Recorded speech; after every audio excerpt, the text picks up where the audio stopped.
jump in. Recording in progress. Great. So as I said, we'll do some rounds of gratitude, and I'll start us off, and I will hand it off to one of you, whoever jumps off the screen at me, and then the request is that person then passes it along to someone else. You always have the right to speak gratitude in silence or in a nonverbal way if that feels okay for you as well.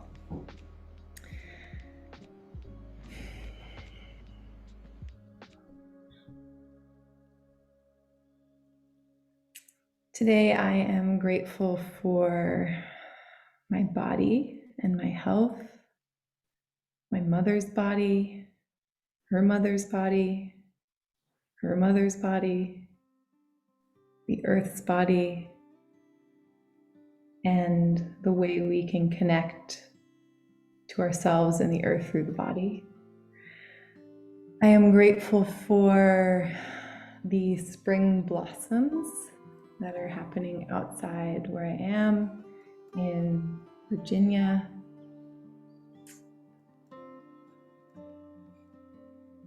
I'm grateful for the rain that is supporting the springtime here.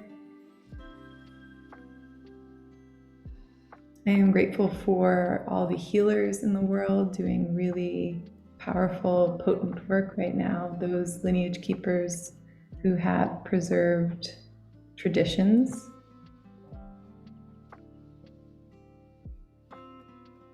And I'm grateful for community.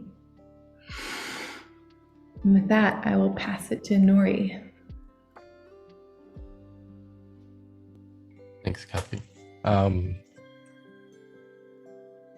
I love this practice. I was actually sipping my coffee this morning, and I have this kind of daily ritual to go through my day and think about things and be a little reflective. So today I'm grateful that I have the time to attend. Chris has invited me a few times and my schedule has been so busy. But today everything kind of fell away and left this kind of space so I could come in. So I'm grateful for that. I'm actually grateful for all of the leadership challenges that are emerging right now, both within the community and around the world in different theaters and spaces, because I think it's pushing us into spaces where we're awakening to the fact that we're all human and that we all have this capacity to build something wonderful together. And sometimes that's hidden, and sometimes it takes a little bit of friction to kind of polish the stones a little more and make it all work better. So I'm hopeful and thankful that we're being given the chance to step in and step up. I guess other people would say that the chance to wake up, grow up, and show up. I'm grateful for the spring starting to approach, and it's really reminded me that I've kind of fallen out of the active mode of, like, I used to journal a lot. I used to really work out and do all this active pushing, but over the winter all that fell away, and it was much more simple. And right now a lot of things in my life are reawakening, and I have a loving, supportive wife, wonderful children, and a very supportive community. So I'm grateful to all of that supporting me and creating a container within which I can do what I love to do. So that's what I'm most grateful for, is just the opportunity to be. So I will pass it off to Evan. Thank you, Nori. I'm grateful to all of the ones that have come before, all my mother's people and my father's people, and all the teachers who devoted their life energy and their time to pass down wisdom to the lineages that I'm fortunate enough to be a part of, and to the lineages of you that I don't know maybe as well, but are the ones that maybe guide you as you show up here today. I'm grateful for all of those. I'm grateful for technology. As much as I bemoan it sometimes, it allows us to navigate the globe and to be connected and to have new experiences and to share here today. And I'm grateful for all that it brings us. Grateful for this body, the place where I live, the closest place to me, and for the wisdom that it gives when I'm listening. And so I'm grateful that I'm listening today to it and the ability to share with you as well. And I'm also grateful for loss, the trigger to my grief, the reminder of my love, and just all that it reminds me of what's sweet and special in this world. And grateful for that return, even as the spring blooms, still present with what's no longer as well, what died in the winter, and what will be reborn. And with that, I will pass it over to Adriana. Thank you, Evan. I'm grateful to be present today, to feel myself. I'm grateful that I can feel myself to be more present, and that allow me to be here and share with you.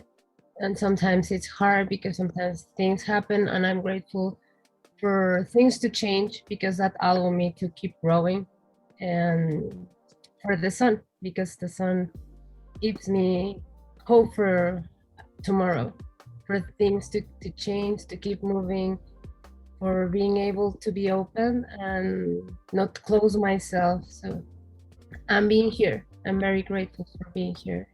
It brings a lot of joy. So thank you, everyone. And I'll pass it to Will. Oh, well, this would be our first session here, so I'm not exactly sure what to share or what to expect, but well, recently we've been just going over the fact that we've lost so much over the past 6 months, and even with that, we're still happy to be here. We can still choose to enjoy life, regardless of all the people that we've lost. So I'm I'm sorry you put me on the spot. I was just happy to listen in, and then suddenly like, oh, a couple minutes in, now they've called me. Well, thank you for Randall for inviting us here. So I'll take that and say I'm grateful for you and your presence. And I'm grateful this morning for coffee. Most definitely coffee. And the warmth of the sun. Oh, yeah, grateful for that. I'm grateful for the energy of gratitude and the field that we are creating here together in this space that's doesn't have to be over in another 48 minutes or 44 minutes. Grateful for space and the chance to be present, the chance to be here together. And I might pass it to Will.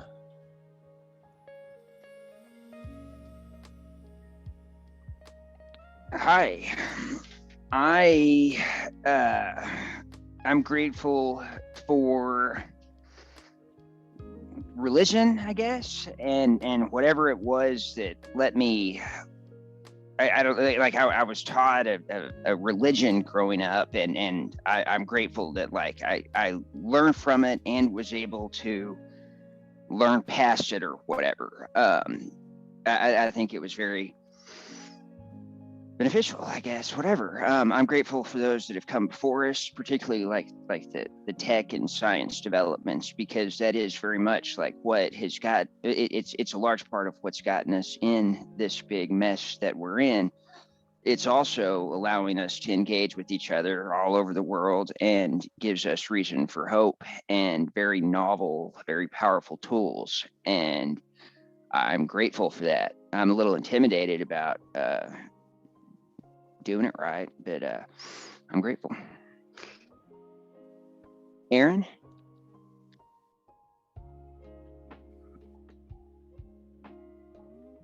Yeah, thanks, Will. Yeah, I'm grateful to be here. And yeah, I just got home last night from a pilgrimage to sacred peyote gardens in Mexico. And so I'm very, very grateful that I'm home safe and everything was on a really good path and easy and flowed beautifully. And, now I'm just calling in my spirit back into my home and still don't totally feel grounded yet, but very grateful to be home. And I'll pass it to Chris. Thank you, Aaron.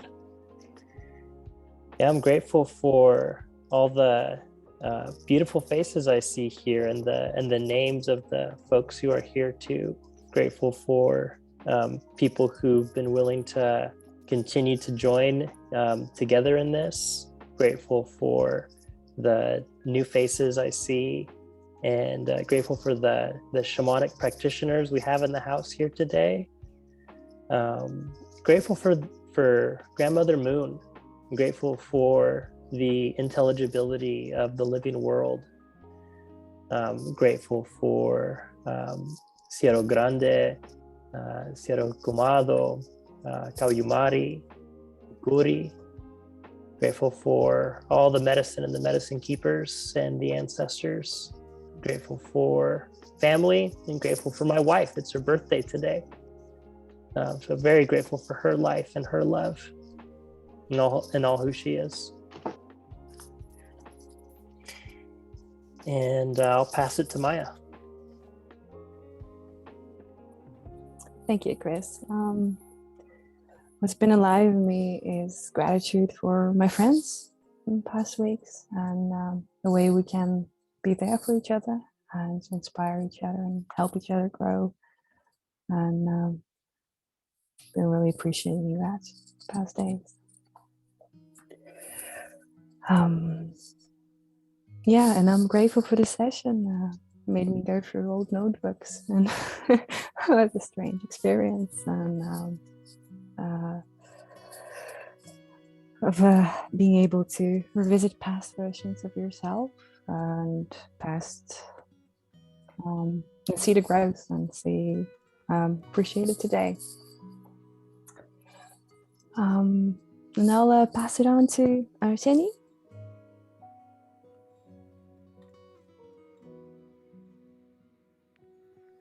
Hi everyone. So I think I'm mostly grateful for the sun today and for the good weather that makes me happy, and also grateful for having time to be able to be with all of you and spend time and don't think like and be able to work online and also hang online. So I have time and space for this gathering. So grateful for this gathering. And I pass it to Jeremy. Thank you. I'm grateful for wind and sky and rain and water. New faces. And yeah, that feels good. And I pass it to Nori. Let's see, Nori's gone, but we got Dan, Nathan, and Zonk. So your pick, Jeremy. Let's see.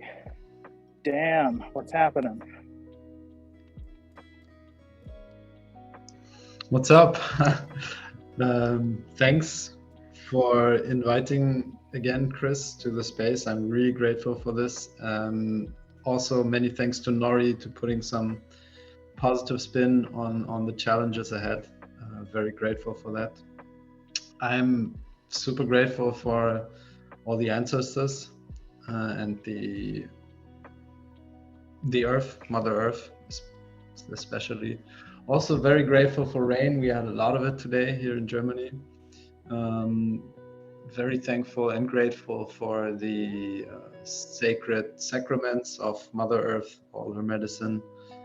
And yeah, just very happy to be here and grateful that I managed to drag myself out of a very big black hole the last week or so. And yeah, happy to be back.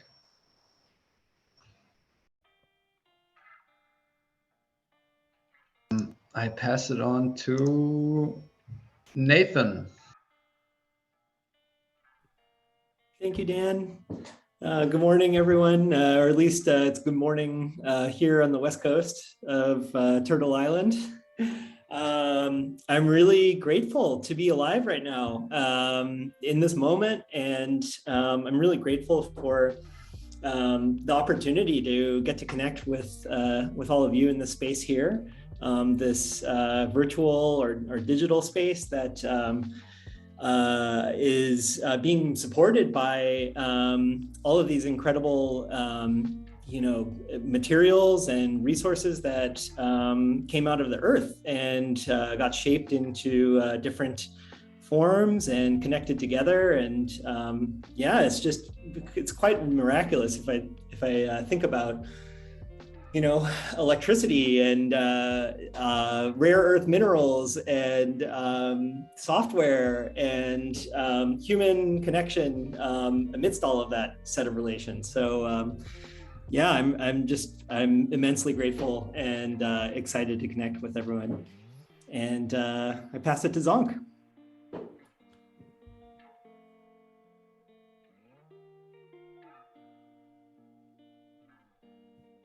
Hi, I'm grateful that I was able to actually make it here today. I'm grateful that we have all these opportunities to solve these problems. We have, found ourselves at an interesting point in human history where a lot of our systems that worked for so long are now, hopelessly broken. And we have this technology and we have the talent now to fix them. So I'm grateful that Chris invited me into this community. I'm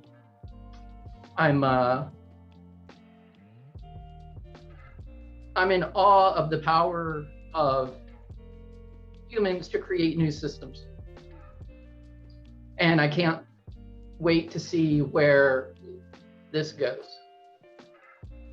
And I have no idea who to pass it to because I've been dealing with technical difficulties all morning. So popcorn style. Unless I'm tracking wrong, I think we got everyone. Yeah, I think that's everybody. For now. Well, thank you very much for sharing the gratitudes. It's a wonderful ritual. It's one that we do inside all of our internal guild meetings and that we've had the pleasure and responsibility of doing as we come together as a group. This is the third of our digital Campfire series. And what we're really coming together to do together is steward the cultural layer, the layer of our being, to light the candle of what's alive in us, what inspires us, what holds us together, what we bring from this into each of our communities and the projects that we're working in Web3 and even into our physical communities as well. And so that's what we're doing here today is all joining together to keep this campfire lit. And to do that, we're joining today in really ceremony. And today's time will be organized around the medicine wheel. around the 4 cardinal directions. And what we'll be doing is sharing artistic expressions, poems, songs, stories, the ways in which you feel called to share to honor the 4 directions. And we have a few prompts for each direction. I'll mention them now, and we'll mention them as we move through the directions throughout the ceremony. We'll be starting with the East, and the East is where we'll talk about our hope for the future. We'll talk about the new beginnings, the prophecy, the sprouting potential that we see in ourselves, the potential that's growing within our communities, in the Web3 space, and the potential that we see as unrealized, but in front of us. And moving into the South, we'll have the opportunity really to share about the sacredness of nature, that aliveness within us, ourselves as nature, about Mother Earth, and what so much of our work is for. We're calling together many in the regenerative communities and the impact DAOs, and a lot of our work is centered on Mother Earth and our connection to and our regeneration of that which sustains life. And so we'll have the opportunity to share about that in the South before moving to the West, which is where we'll have the opportunity to share our mourning, talk about what we're letting go of. The West is a place to lament, to share those things that we're lamenting, that we're grieving for, that we see as the problems, as our woes, and to be able to share that together and to be witnessed. Powerful portal through that grief, mourning, and lamenting work. And that'll take us into the North, into the remembering, into the past, remembering the ancestors, and also into power and what we're doing that's powerful, and what we're doing that's action oriented, which is where a lot of action tends to orient towards the North as well. So that's how today's time will be divided up, and the guild members here will be kind of introducing each direction as we come to it. Just to kick off, I'm actually going to open the ceremonial container, the space for all of our artistic expression and what we're bringing in. So I'm going to just do a very brief opening of the 4 directions. You're welcome to stand. I'm going to face the directions, and we'll just bring them in very quickly to start our ceremonial container today. So I'm going to turn to the East. Spirit of the East, Spirit of the dawn, of the new day, of the new beginnings. We ask that as we start this ceremony, you lead it off to a new beginning, that we find the innocence, the laughter, the play, the lightness, the hope and inspiration in our eyes and in our hearts. And Spirit of the East, we welcome you into the ceremony, and we thank you for holding it. Spirit of the South, of our emotion, of our hearts, of the midday, of the great energy, we ask that you create a space where our hearts are clear, where they're open, where they're full, where they're strong. We ask that we be connected to the wild indigenous one within us, the one that's connected with emotion to the earth. And we thank you for your presence, for your fire, for your intensity. And we welcome you, and we thank you for being here, Spirit of the South. And turn to the West, Spirit of the West, of the fall, of the dying and the letting go. We invite you into our ceremony today. We ask that you allow us to dive deep into our imagination, into the muse that lives within us, and that we be comfortable with letting go. We find our grief, our mourning, our lamenting. We have the ability to dive deep into that in praise of Spirit and of Mother Earth. And we invite you into this ceremony, Spirit of the West.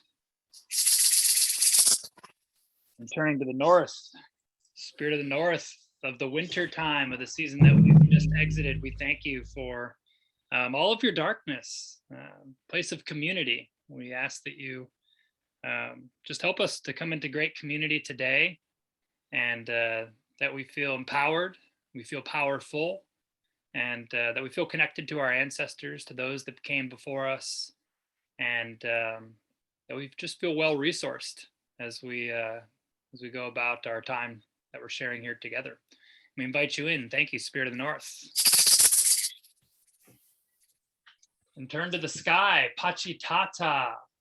We thank all the stars and the moon and the sun and the sky and the clouds and the rain and the weather and all of the spirits and beings in the sky. We thank you and we honor the divine masculine. We ask that inspiration continue to be downloaded to us through this ceremony. And we thank you, Pachitata, Father Sky, and we invite you in. And turning to Mother Earth, putting my hand on the ground. Oh, Mother Earth, we are so thankful for your incredible bounty. And we just honor everything that made today possible for us to come together. We invite you into our ceremony and we thank you for holding it. And we hope that you know that today's ceremony is dedicated to you and to all of us who have the opportunity to live with you and on you, and that today's ceremony may guide us in our hearts to tend you even better than we already do, to learn from you. And we ask that this ceremony, we hope that its ceremony edifies you. And we thank you, Mother Earth. And finally, Great Spirit, we are so grateful for our lives, for life, for all of existence, for our opportunity to both be connected with you and to feel our oneness with you, and also to be uniquely ourselves, to be embodied in our soul and in our bodies. And we thank you for both of those possibilities. And with that, we call this ceremony open.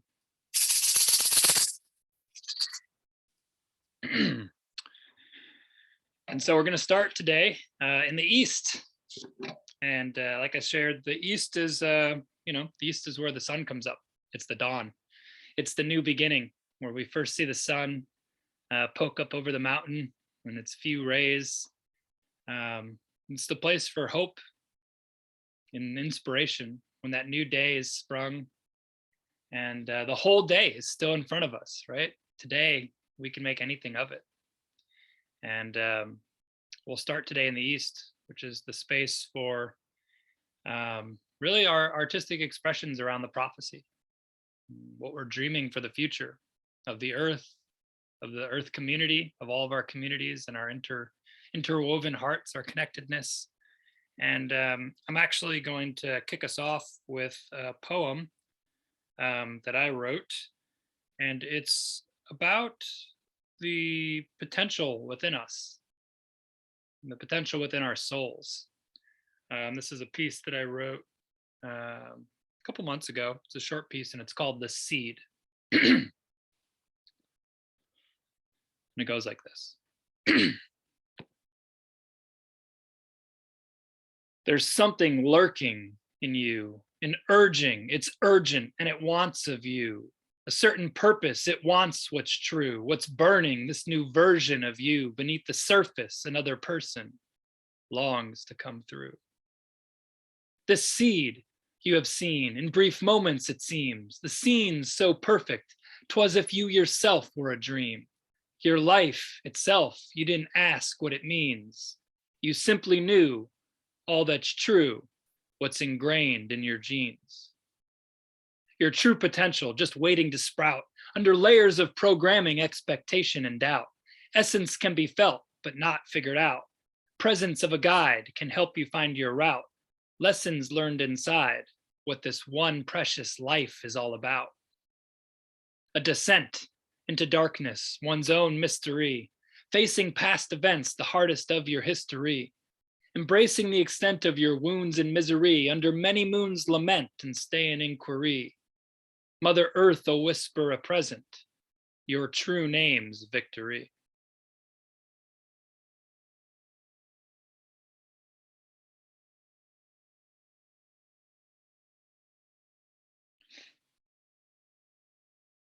And I'll just share that that piece to me is about the seed of soul that lies within each one of us. That part of us that's connected to our own essence. You know, the seed that grows an oak tree that's different than every other oak tree. It's oak tree, but it's a unique one. And I come to relate to soul, this part of me that has its own seed as part of Mother Nature, my human nature. I see those two as linked. And seeing myself as nature, I know that this seed within me is something that I'm nurturing. It's this seedling that I'm continuing to grow closer and closer to. What is the essence of Evan? What is it that's lurking in me, that's waiting, that's urgent, that wants of me my potential, which is service to earth, service to life, service to community, service to each other. And to me, that poem is about nurturing and the actual process, getting closer and closer to our own essence, that seed that's growing within us. And yeah, that kind of explains a little bit about what it's for me.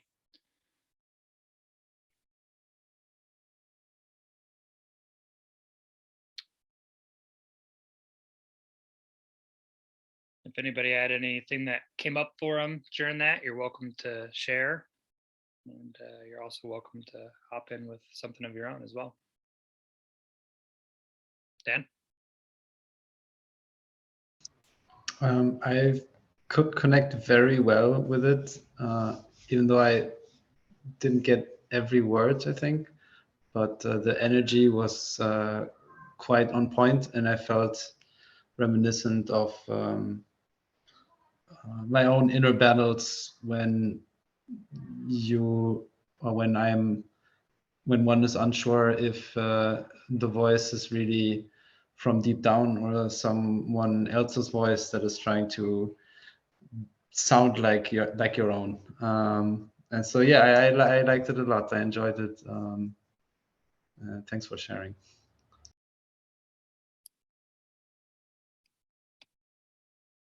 Yeah, I really relate to that.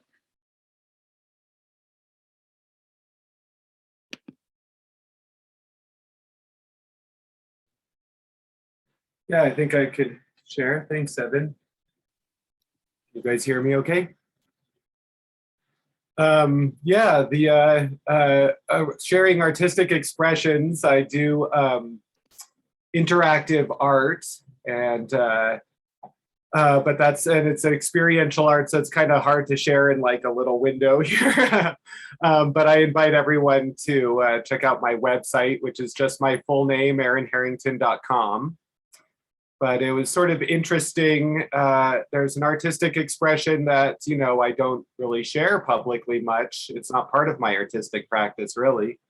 And that's actually what I sort of thought to share. And I think actually the East is a good time because it was the very beginning of my life that this happened. My parents, were like many hippies in the 70s, traveling through New Mexico looking for spirituality. And they found the Native American spirituality here, Sundance, Sweat Lodge, and peyote ceremonies. And so they prayed for a child in a peyote ceremony, ate medicine, asked for a child. And sure enough, 8 months later, I was born. And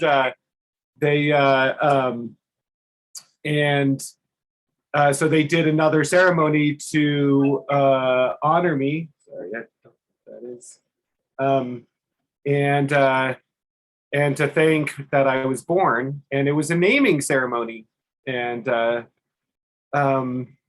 so this old man, Gregory Blackburn, and most of the native ceremonialists in this ceremony were Arapaho. And but all the different Plains Indians here in the States along the Rockies here. And I was a month early, so I only weighed 4 pounds. And so he held me in one hand over the fire, just like I was as small as the palm of his hand. And he said out loud, Nia Hijabasat, Nia Hijabasat, Nia Hijabasat, Nia Hijabasat 4 times. And that's my Arapaho name, which means walking eagle, because I was, since I was premature, I was very attached to my mom. And so I was like a eagle walking on Mother Earth. And my parents recorded the ceremony on cassette tape. And so I've learned a lot of my ceremonial songs from that cassette tape, and you can even like hear me crying in the background. So I'd like to just share one of those songs. Hey Anna, hey nee Anna, ho and nee Anna, ho and nee Anna wanna ho. Hey Anna, hey nee Anna, ho and nee Anna, ho and nee Anna wanna ho. Hey Anna, hey nee Anna, yo wanna Anna. Hey nee where? Hey Anna, hey nee Anna, ho and nee Anna, ho and nee Anna wanna ho. Hey Anna, hey nee Anna, ho and nee Anna, ho and nee Anna wanna ho. Hey Anna, hey nee Anna, yo wanna Anna. Hey nee where? Hey Anna, hey nee Anna, ho and nee Anna, ho and nee Anna wanna ho. Hey Anna, hey nee Anna, ho and nee Anna, ho and nee Anna wanna ho. Hey Anna, hey nee Anna, yo wanna Anna.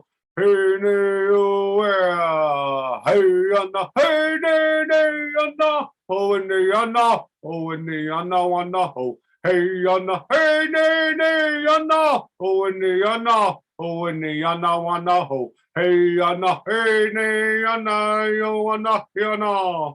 Hey nee where?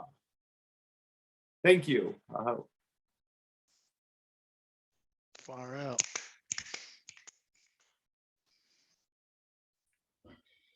I like that energy.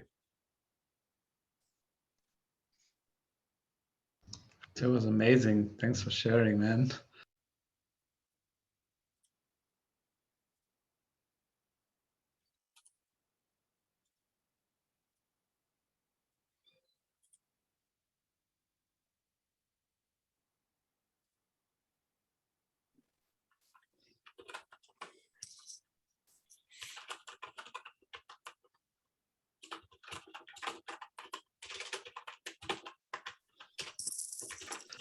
Well, if I can share something real quick, just to break the silence. It's a very small excerpt. It's just one stance from the Hagakure. It's the Bushido, the Code of the Samurai. And it goes like this. Our bodies are given life from the midst of nothingness. Existing where there's nothing is the meaning of the phrase, form is emptiness. That all things are provided for by nothingness is the meaning of the phrase, emptiness is form. One should not think that these are two separate things. That's it. It's very Japanese. Could you do it again? Is that okay? Yeah, sure. Our bodies are given life from the midst of nothingness.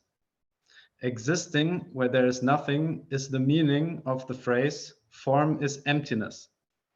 That all things are provided for by nothingness is the meaning of the phrase, emptiness is form.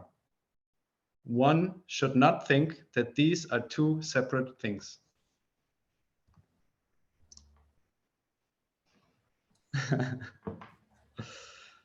That's a part of the Heart Sutra and a really core component of Buddhism. Yeah. Thanks for pointing this out. I didn't know that.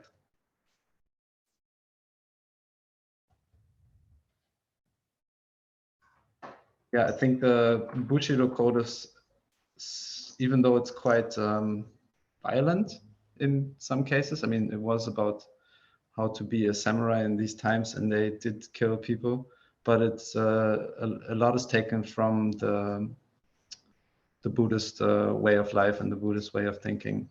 especially in terms of consciousness and being.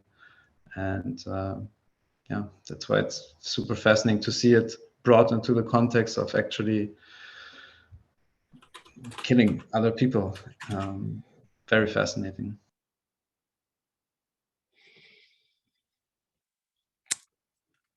Evan, I think you were gonna share some sound, the track from Arsene. Yeah, so I'm going to share the track that Arsene shared with us, East Inspired, which will be a little background to what you've got up, Randall.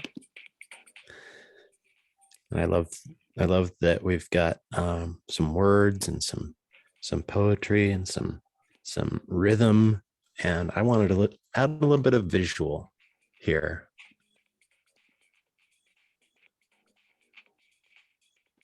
If that's coming through.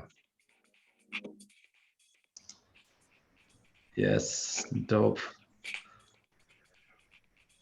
We can be overwhelmed by the sunrise.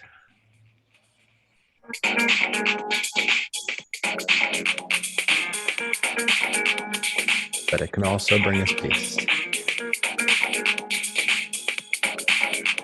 Hope for the day.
Thank you. Wow, nice one, brother. Very nice. This was dope as fuck. Wow, the music, amazing. It's from Yura Senji, yeah? Wow. And the visuals, Randall, was it you doing it live or was it a recording? How did that come Yeah, about? that was just playing, just playing a little bit, playing with the music, a little bit, just playing with the eyes. Yeah, Kathy, I agree. Beautiful co-artistic magic happening there. That was really, really cool. I'm curious what it was like to experience that track that you created 8 years ago. You know, in this group. What was that like for you? Yeah, I think it's amazing because I feel like it's track when I was living in Slovenia and studying there, and then I was kind of for the whole year making just music, and I feel sad because all music was on one hard drive, and I think this is one of the rarest song. Just because I was like, it's not yet ready, so I will not upload it, and for some reason I uploaded this song because I was working with friend, and it was like, okay, let's upload it just so that we have working demo. And that's kind of the only song surviving from that period, and I think there were like thousands because I was working every day, the whole day. I was studying the sound, and then I was kind of making music all day. So yeah, that's crazy. And I mean I feel good and I feel sad because I just don't remember what I was doing, and I'm always like I should go back because I kind of since that period I kind of engaged myself with different things, and then it never came back fully to that, and I'm always like, oh yeah, maybe I should go back. So it's kind of a reminder. Nice. Thank you for sharing. And yeah, it's a great sound. So would love to hear more.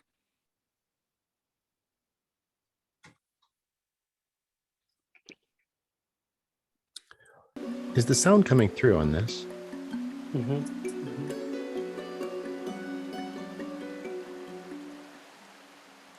I'd like to tell you a prophecy from the Tibetan Buddhist tradition. It's called The Coming of the Kingdom of Shambhala, and it is 12 centuries old. This is a particular version of the prophecy embedded in the Kala Chakra Tantra. And it was given to me by my dear friend, Dharma brother, Dugu Chogyal Rinpoche of the community of Tashijong in India. When I heard it, I realized that the term Shambhala warrior is a metaphor for what in Buddhism is understood to be the Bodhisattva. The Bodhisattva is the hero in the Buddhist tradition. And because the core teaching of the Lord Buddha is the radical inter-existence of all things, if one person has the capacity to be a bodhisattva, then others do too. So let me tell you this prophecy. I'm going to aim it at the bodhisattva inside you. Listen to it as if it were about you, as if you realized it were about you. And I'm giving it to you pretty much in the language I received it from Dugu Chogyal Rinpoche.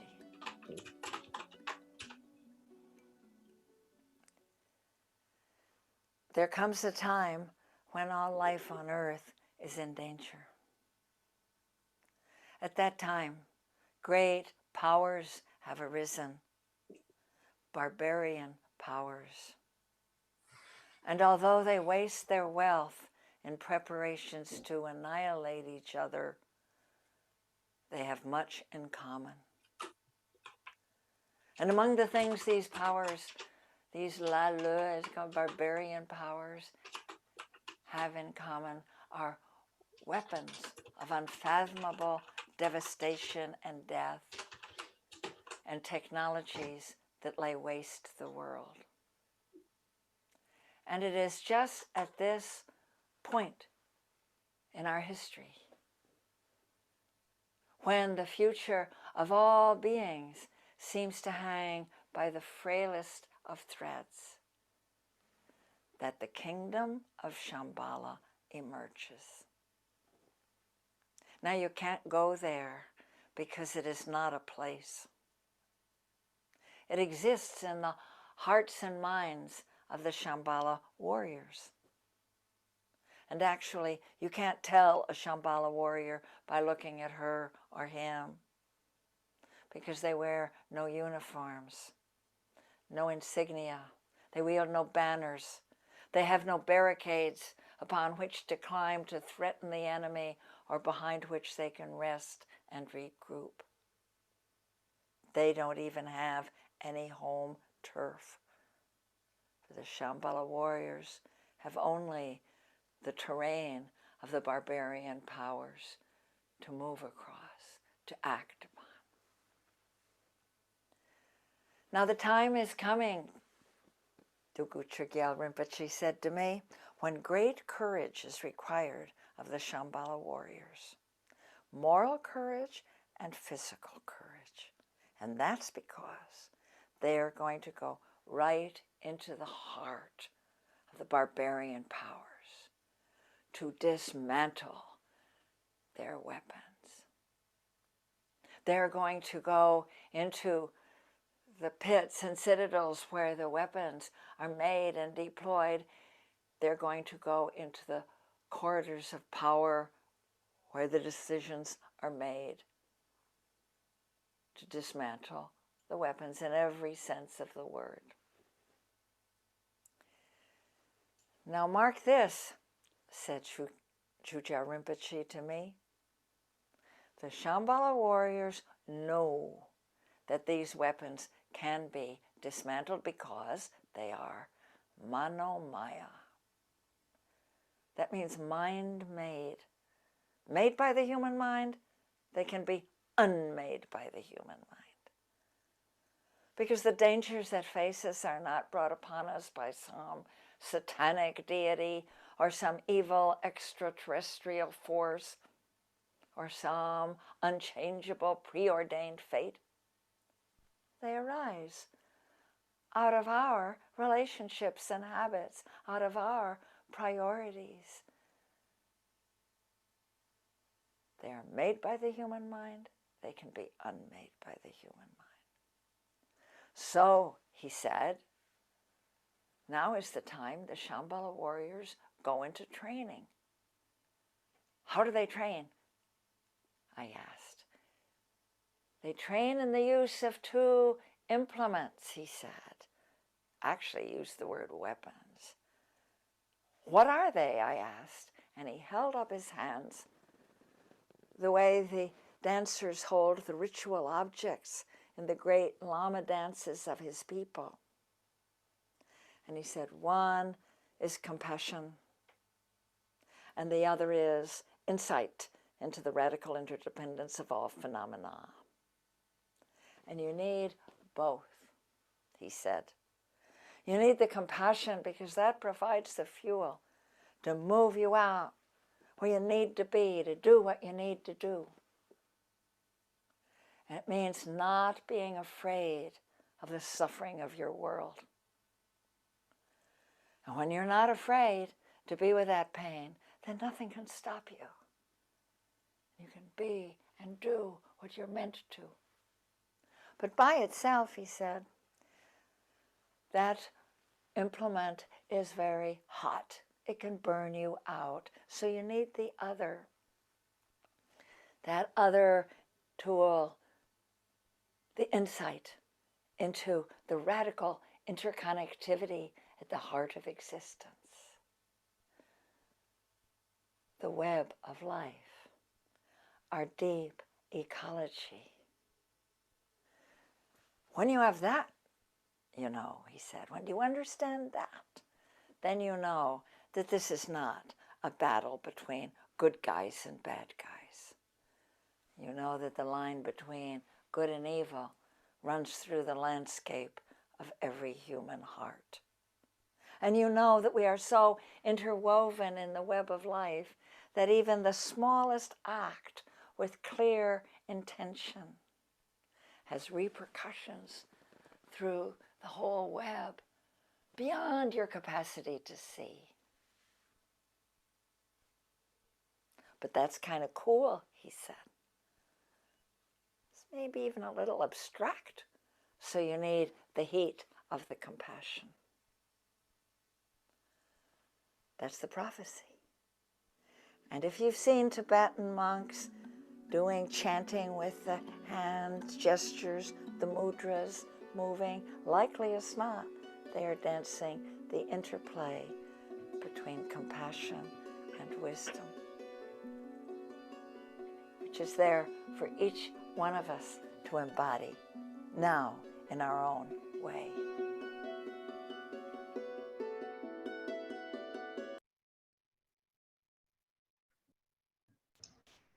Powerful stuff, Randall. Thanks. Thanks to Chris for that share.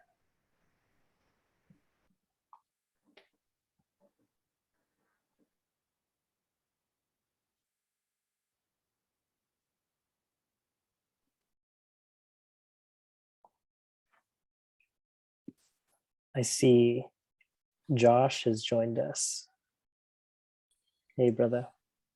Welcome. You want to share some gratitudes and join us here? Yeah, I'd love to. I'm grateful for the fruit and nut mix that is currently filling my belly.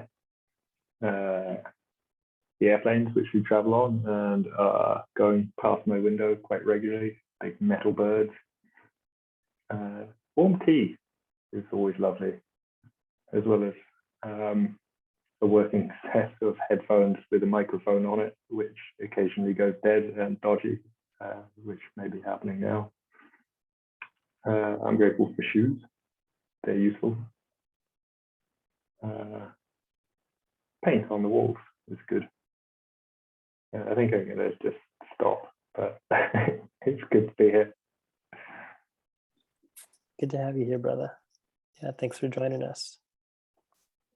I'll duck in and out just to let you know. In 25 minutes, I'll have to jump to another call, come back, that kind of jazz.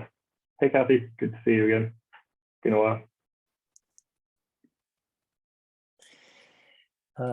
That Joanna Macy bit there, I can listen to that many times over myself. And I first came about her work and just saw some short paragraph, and it said talking about like the great turning and the work that we need to do and the work that reconnects, and she makes it she breaks it into 3 different aspects of work: the holding actions we need to do, the things that we need to solve right now that are just to hold things and protect things as it were, and then systems changes, so systems change work that we need to do. And then shifts in consciousness, and seeing that so clearly, I just like it brought tears to my eyes. It just resonated so strongly, and so I later came across her prophecy here. So I'm happy we got to hear it together, and I think about how that relates to the work that we're all doing here in a very tangible way.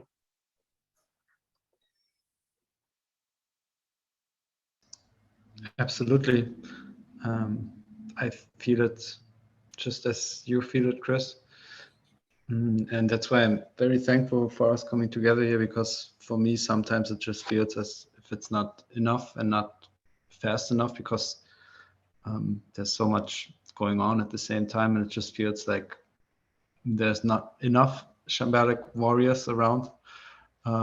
So yeah, again, thanks for putting this together and making me realize that there are, and it's not about the number, it's about the quality. And yeah, thank you. Kathy, what do you have for us? You prepare to close the east. Sure. I'm also prepared to bridge as well a little bit through what I want to share to the south. I just want to say thank you, Chris, for that. I read the book about the Shambhala way a couple of months ago, so you're bringing me back into that. So thank you. I want to share a poem. And before I do, I think what I want to say is, as I have gone down a journey to re-inhabit my body, something I've discovered is that the body has prophecy, that we have latent codes in the body that link the past and the ancient wisdom of the past to the present into the prophecy of the future. And as I have danced into my body and moved into my body, what I have found is channeled poetry comes through my own experience and through witnessing other people inhabiting their deep body. And so the poem I would love to share in the spirit of the Eastern prophecy is one that arrived within me after witnessing someone really be with their own awakened codes in their body. So it was written mid-February, roughly.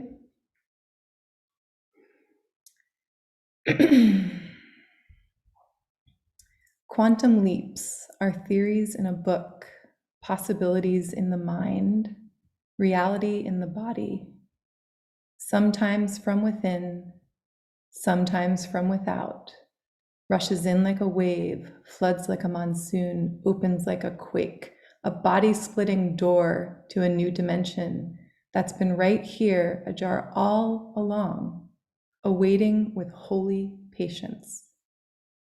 Weave your fingers with your sisters and brothers, hold the door open, push, dive, lean, melt, leap gloriously. I'll meet you on the other side.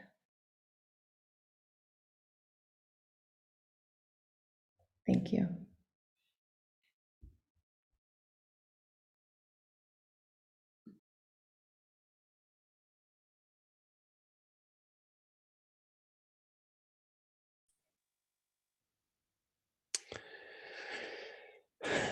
As we start to transition toward the south, we shift from focus on hope and beginnings, prophecy and potential,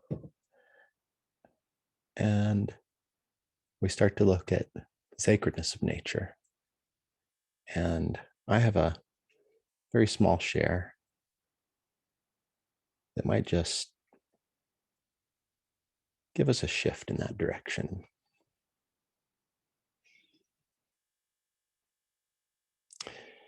When all the world is a hopeless jumble and the raindrops tumble all around, heaven opens a magic lane. When all the clouds darken up the skyway, there's a rainbow highway to be found, leading from your window pane to a place behind the sun, just a step beyond the rain.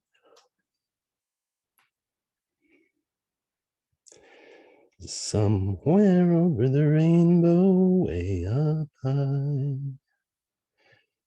there's a land that I heard of once in a lullaby.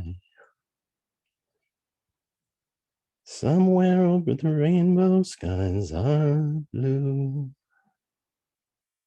and the dreams that you dare to dream really do come true.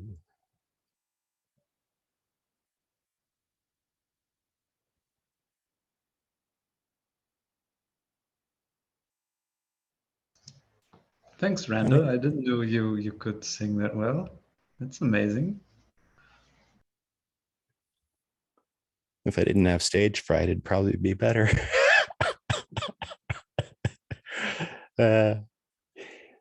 And I'm going to leave it there. There's more to that song.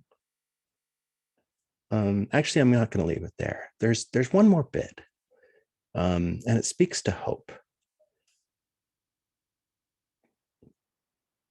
Someday I'll wish upon a star and wake up where the clouds are far behind me, where troubles melt like lemon drops away above the chimney tops.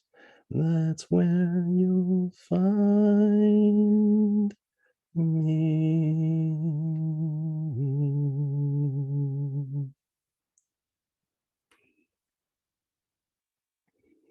And that's where I want to leave it, at least for now. And maybe we'll come back to that theme a little bit later. But for now, let's shift to the south. Rain and rainbows, the sacredness of nature and Mother Earth. The south, connection to our roots, to the grounding energy of our planet and our world.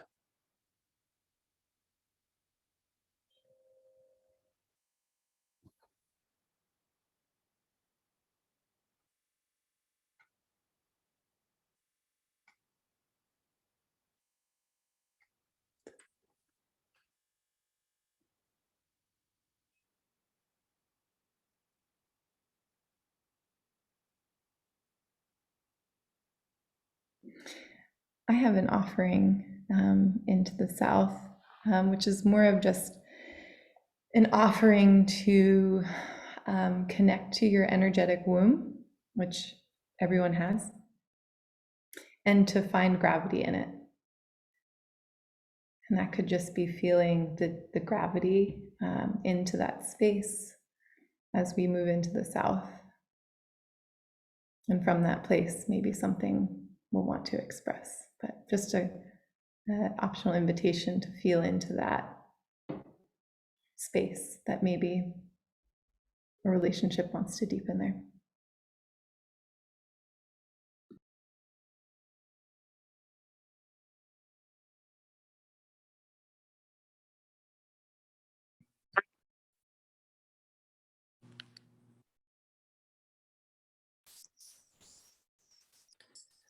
Lucian, welcome, brother. Hey, Illusion. Nice to see you. Likewise. We've been sharing gratitudes, everyone that jumps in. So if you want to share some things that you're grateful for, we'd love to hear it. Up to you.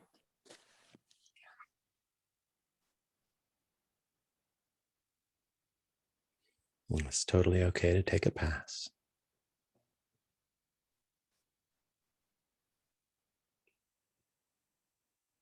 Did we put you on the spot? I'm grateful a little bit, but I'm grateful for the amounts of human connection I've been able to make online with people over the past year since becoming involved in Web3 in the Web3 space.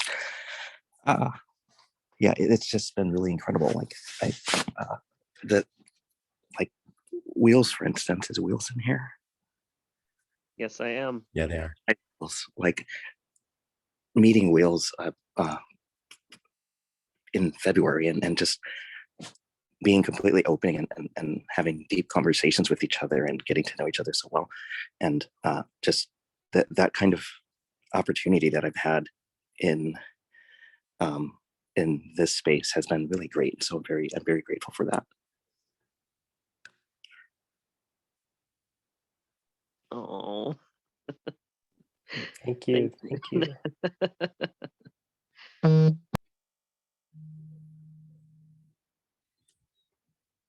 We're using the medicine wheel to guide a ritual of togetherness. And we're currently in the south, focusing ourselves on the sacredness of nature and Mother Earth.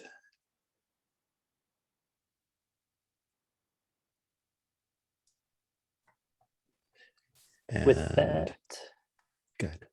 Yeah, I was gonna say I have a song that I'd like to share here.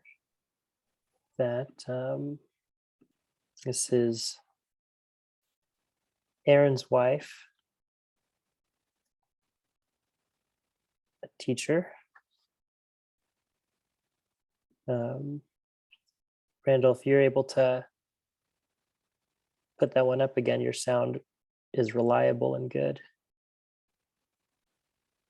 This is a song to Pachamama. The sky spirit? Is The that right? Mother Earth. Mother Earth. Mhm. There are words that I recognize and don't know. This being one of them. Share screen with sound. Yes?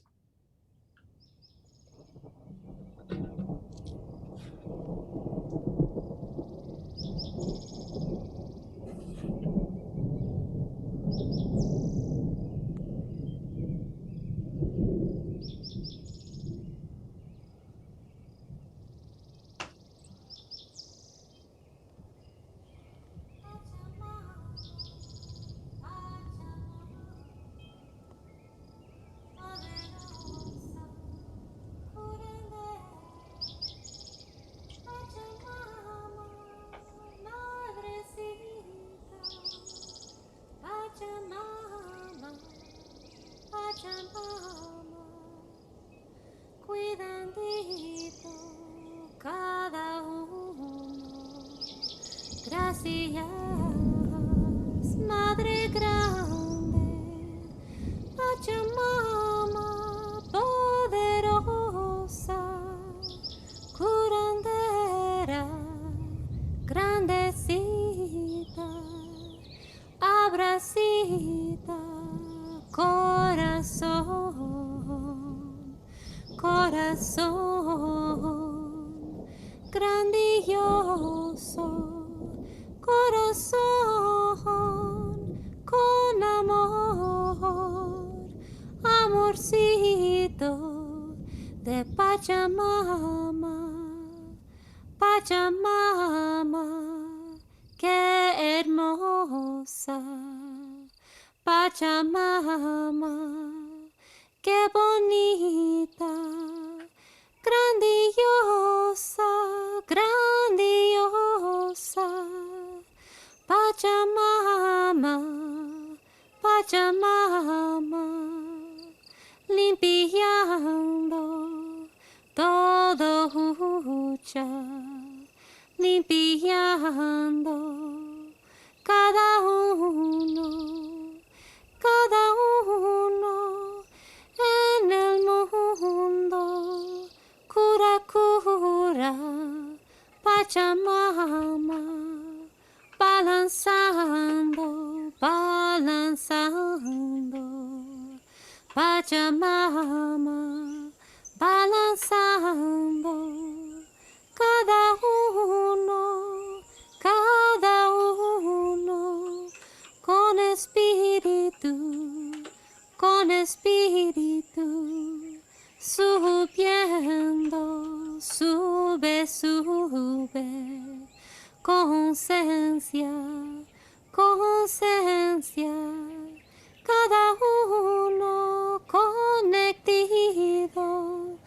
con esencia, medicina, ayudando, ayudando, protegiendo, protegiendo cada uno. Gracias, Pachamama, cada uno, cada uno. Qué bonito, qué bonito, con amor de espíritu, con amor de Pachamama, Pachamama, Pachamama. Muchas gracias por todo, Pachamama, Purane, Pachamama, Aleluya.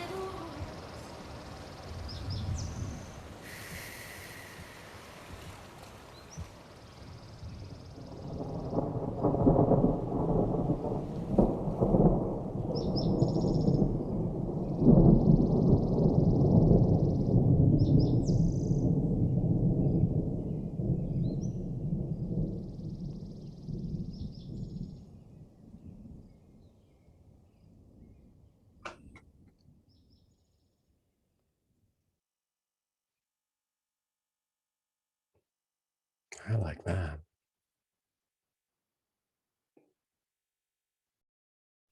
Oh, I'm sorry for the typing noises. Gratitude for it going to the end. Very rare an outro plays out. Thank you.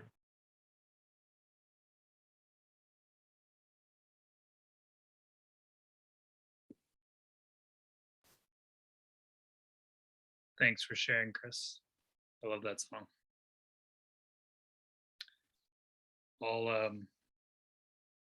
I'll share something that's very close to my heart.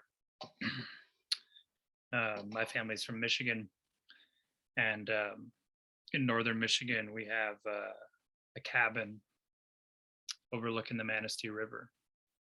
It's been in our family since 1947, and it's beautiful forest up there, Midwestern forest, and we're surrounded by state land. So all the land around us, thousands and thousands and thousands of acres, millions of acres, is owned by the state of Michigan. And as a part of the way that Michigan produces revenue for its budget, Michigan auctions off the lumber on the land. And 2 years ago, we found out that they were lumbering right on our kind of 2-track through the woods, and they clear cut the forest, just completely decimated the forest. And yeah, that's something that I've been continuing to struggle with, because it was a place that I was really deeply connected to.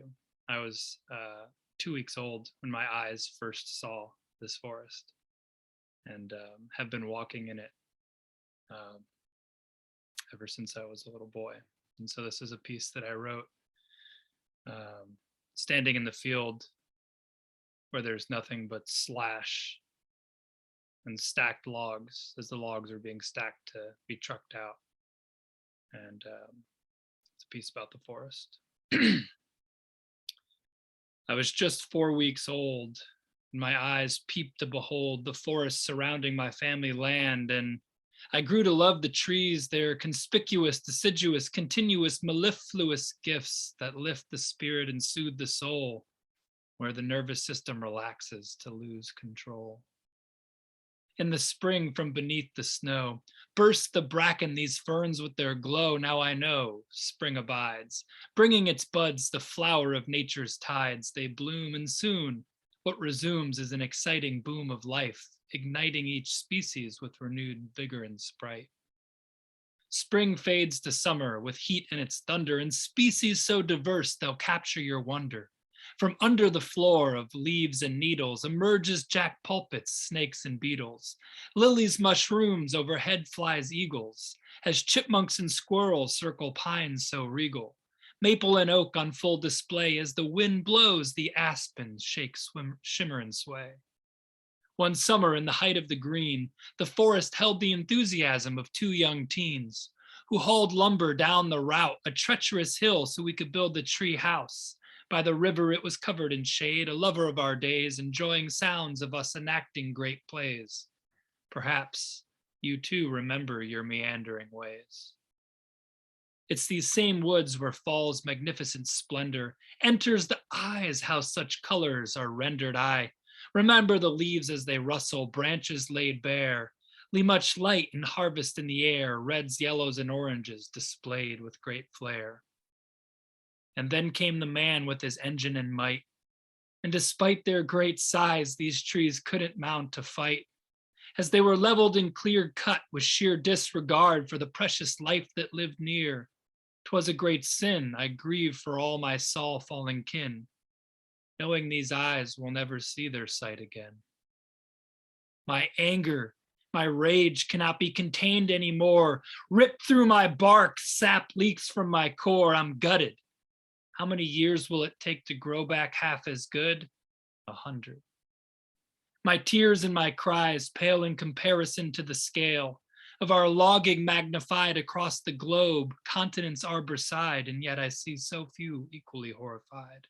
It's one thing to timber and lumber by hand, another to use machines of destruction to fall entire stands, and turn around and call it managing our common lands, as if nature herself needs the hubris of man's plans. In the winter, a blanket of snow covers the land. Hibernating below in the desolation, there's something we know: this ancient land will soon regrow and regenerate the trees and water. For no matter how much we hate or ambivalence perpetrates this slaughter, the true essence of nature's magnificence can't be altered by what's been taken by a logger who knows not what he does. I pray we awaken, because she needs us to protect her lungs.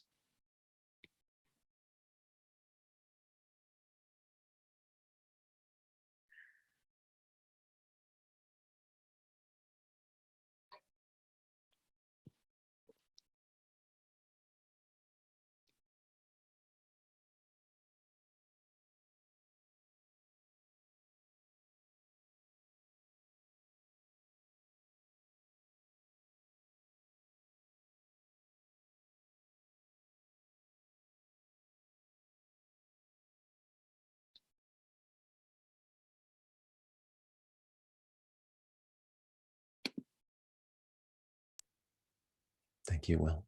Thanks, Will.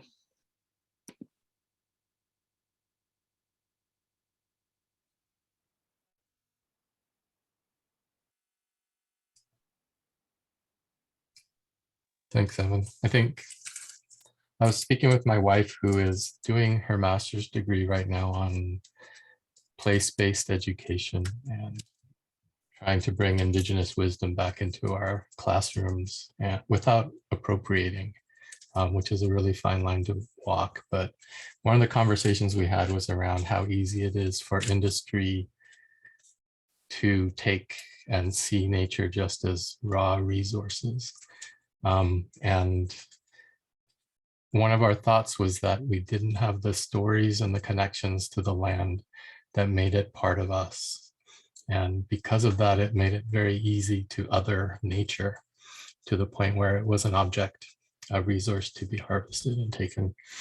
And one of the important steps we talked about was restoring our connection to the land. And part of that is done through stories, through poems, through art. She's an art educator and looking at ways of bringing art as a conduit for the students to reconnect with the land and what's happening, so that they have a story to tell or an identity with place. And that's another thing, is many of us are settlers on ancient lands that we have no direct connection to through time. And it's very easy to be a newcomer to a place, especially with no connection to the stories and the traditions, which makes it very easy for especially the Western industrial mindset to think of it as just, it's valuable because we can harvest it. And we're seeing that play out across the world to our destruction. So I think it's time to reconnect and find a better way to do it. But yeah, that was my wife's contribution. She introduced me to poetry. I wasn't really focused on poetry very much growing up, but she introduced me to a a few sets, and I wanted to read one that really resonated with me. This isn't mine, but it's something that she shared with me through a poet named Mary Oliver. And it's called The Summer Day. And she writes, "Who made the world? Who made the swan and the black bear? Who made the grasshopper? This grasshopper, I mean, the one who has flung herself out of the grass, the one who is eating sugar out of my hand, who is moving her jaws back and forth instead of up and down, who is gazing around with her enormous and complicated eyes. Now she lifts her pale forearms and thoroughly washes her face. Now she snaps her wings open and floats away. I don't know what prayer is. I do know how to pay attention, how to fall down into the grass, how to kneel down in the grass, how to be idle and blessed, how to stroll through the fields, which is what I've been doing all day. Tell me, what else should I have done? Doesn't everything die at last and too soon? Tell me what it is you plan to do with your one wild and precious life." I just wanted to share that.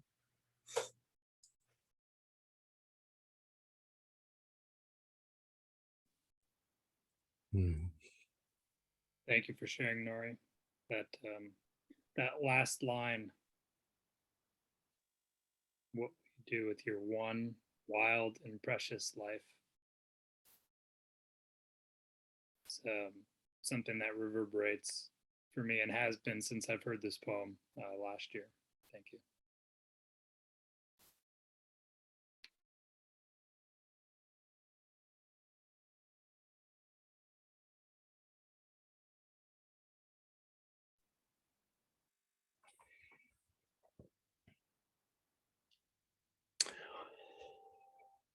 I think I'll take that prompt for a segue.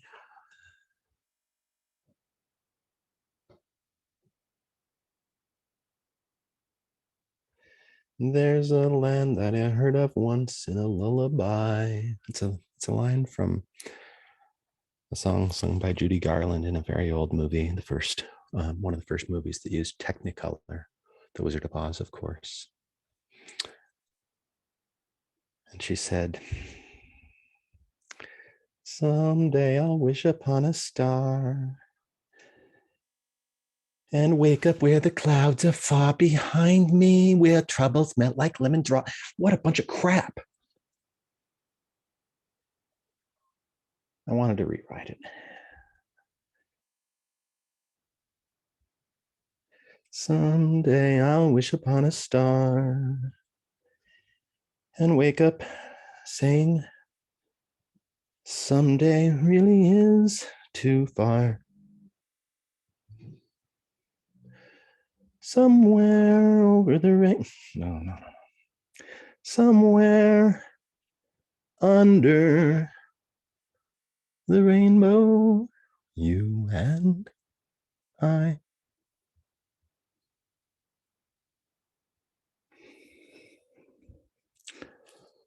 I don't know where it goes next.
I'm curious what comes up next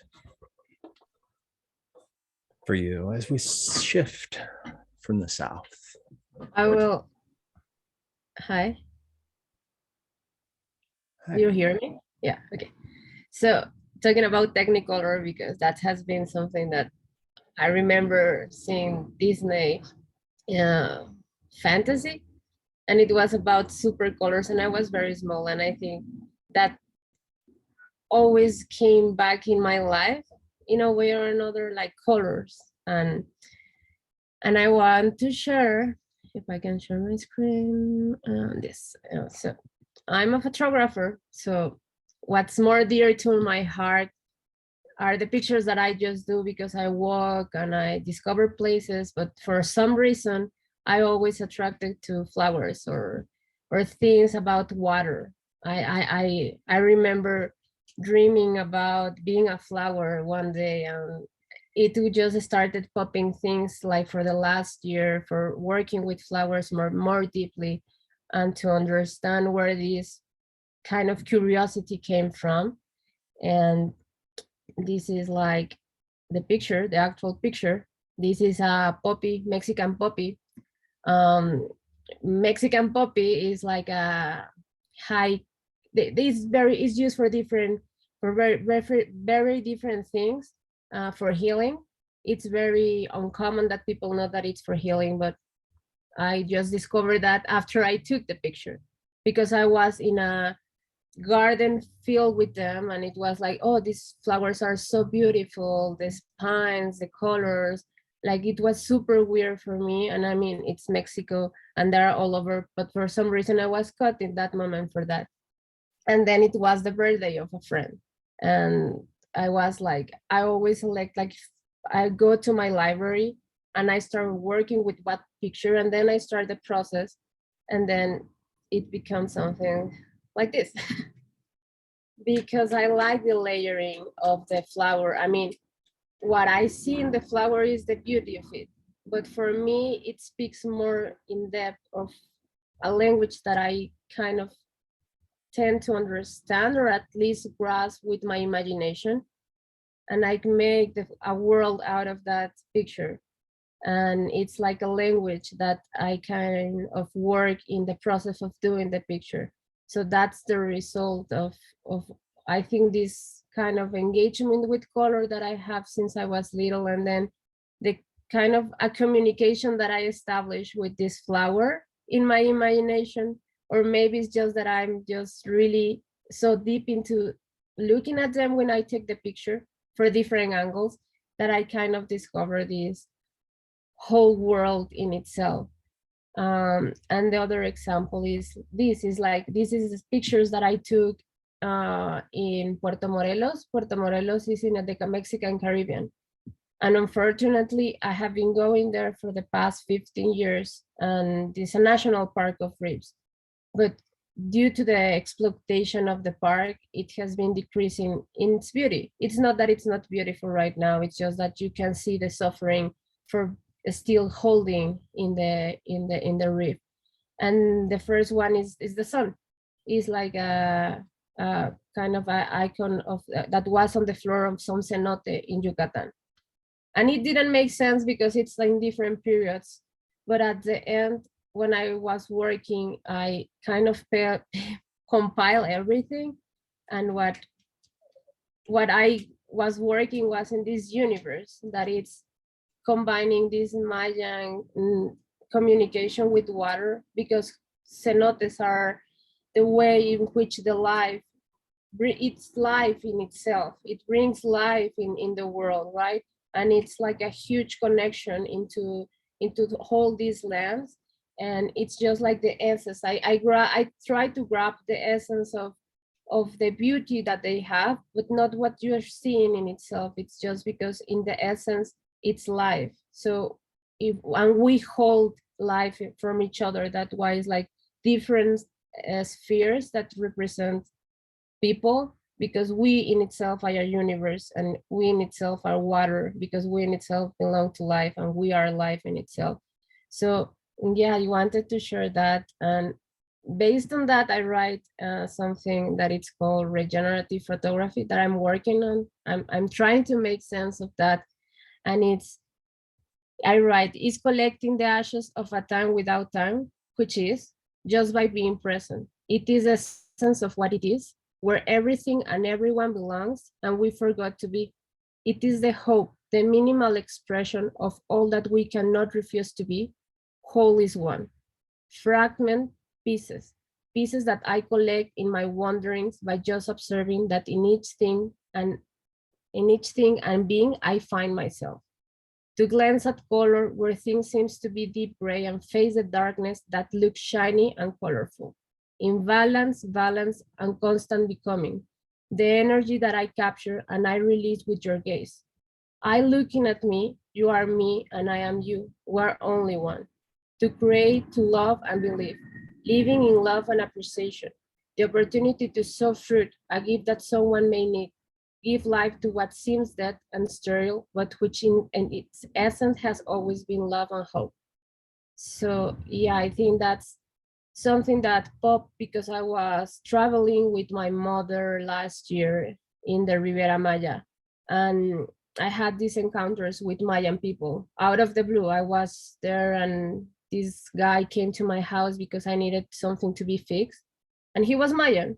And I have been there in many times, like going and I have never had this type of encounters, but for some reason in this moment in my life I had it. And he was fixing things in my house, but he was speaking very deeply about a story that he had this tree and then someone needed the fruit of that tree. And it was like super amazing for me to hear because he was super humble. He was speaking about if you plant a tree, you may someday find that the fruit of that tree will help you to survive.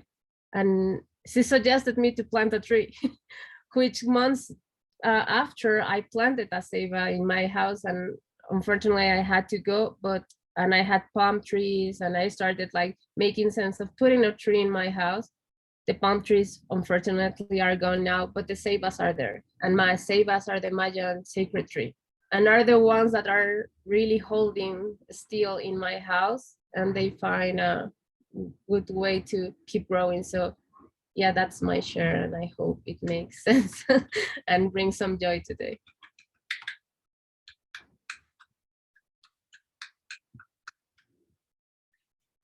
Gracias. Wow.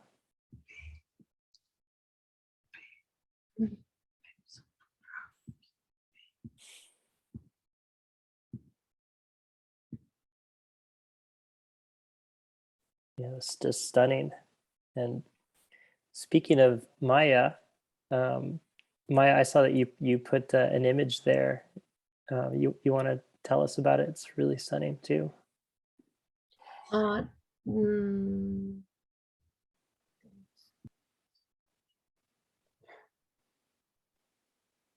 Yes. Sorry, I was kind of overwhelmed by all the beauty here. Thank you, Adriana, also for the beautiful photos. Yeah, I shared an image. It was an image I took of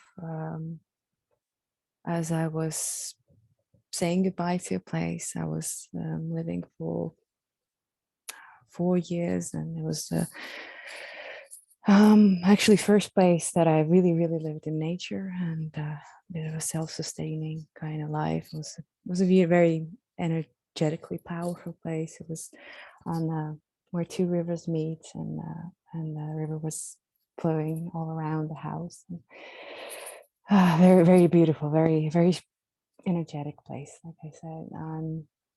But I had to make decision to move on from there. But as I was saying goodbye to the place, this tree appeared, and I just saw the image, and it made me really feel that, well, sometimes you need to stand still to grow, and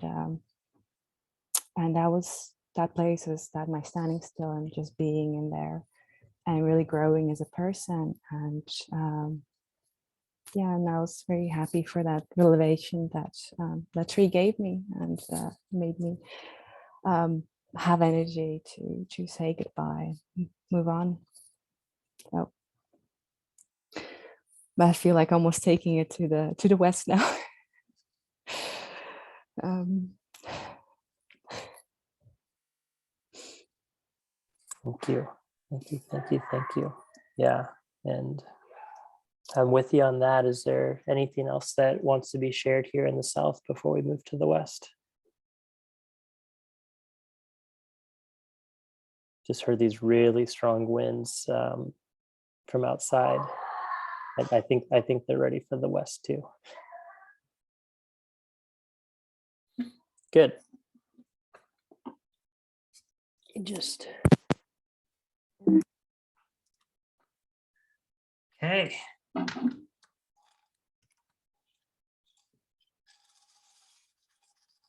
Spirit of the West, Spirit of the West, we call upon you now.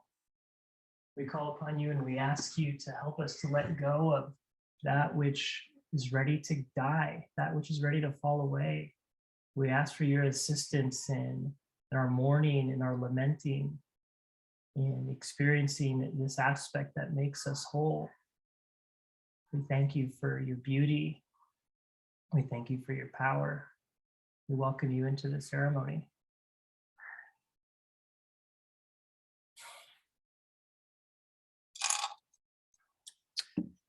I'll sing us a song here. And this comes from the people of Hawaii. You may be familiar with Ho'oponopono. And we'll sing that now. And as I'm singing, I'll invite you to hear the word. Consider thinking about Pachamama, Mother Earth, and us saying, sorry, we love you, we thank you. And I'll be thinking about all the animals and all the life forms that that we've hurt. I'll be thinking about the relationships that have been hurt. And there's an aspect of being sorry and an aspect of redemption simultaneously. So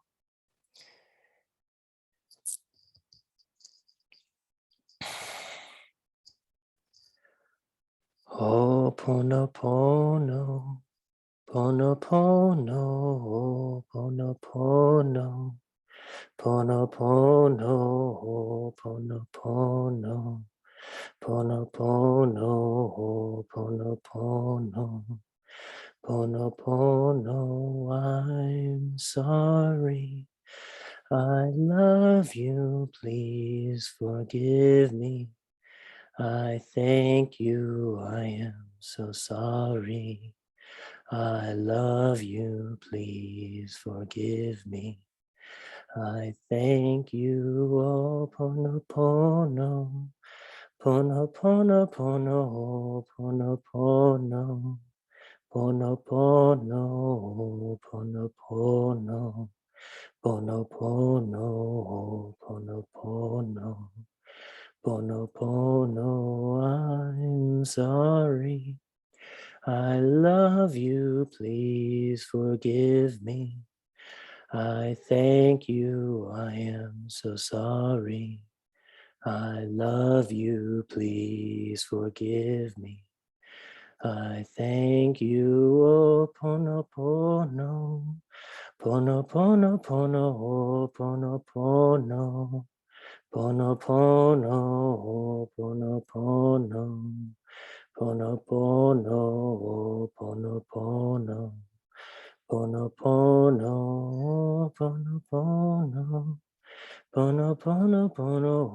Ponopono, Pono, Ponopono, Ponopono, Ponopono, Ponopono, Ponopono, Ponopono.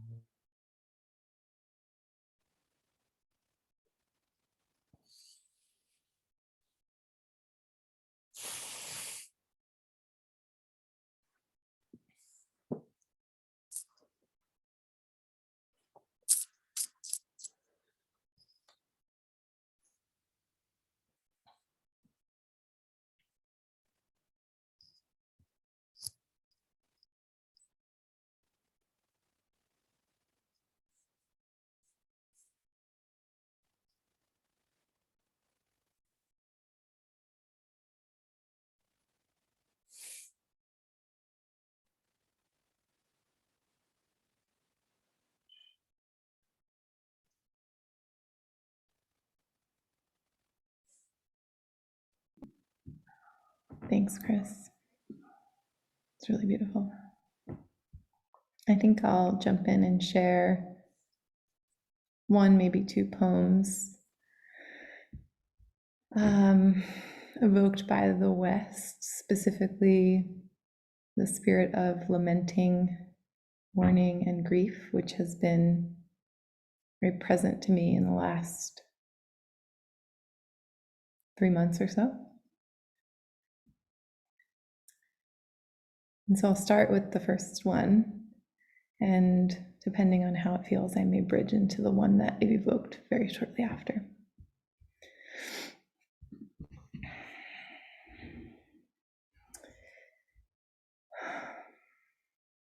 Today I cried 1,000 tears and wailed from the root for every being who has been bound from their wildish nature, tied with fear, knotted with shame, tightrope walking towards elusive ends for that external gaze never met.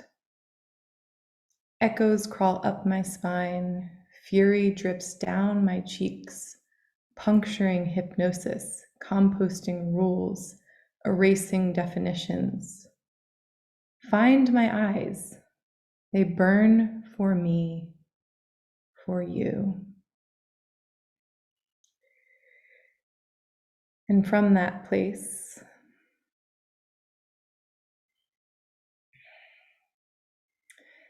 that blaze between the thighs, that stirring in the belly, that wave into the heart, is that the feeling they wish to erase?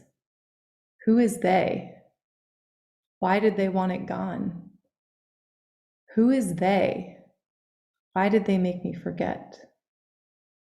Who is they? How did they make themselves faceless? Who is they? How did they make their presence so pervasive, perverse? Who is they?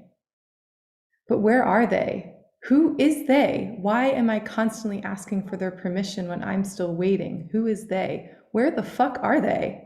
I want them to look me in the eyes. Who is they? Where the fuck are they? Oh, they are hiding. Oh, they are fearful. Oh, they are lonely. So they keep us hidden. They keep us scared. So they keep themselves in company, even if it's a prison for everyone. They are a panopticon of illusion. They can't stand hiding if they come after us as we run free. So get on your horse and run. Thank you.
Such juicy silence.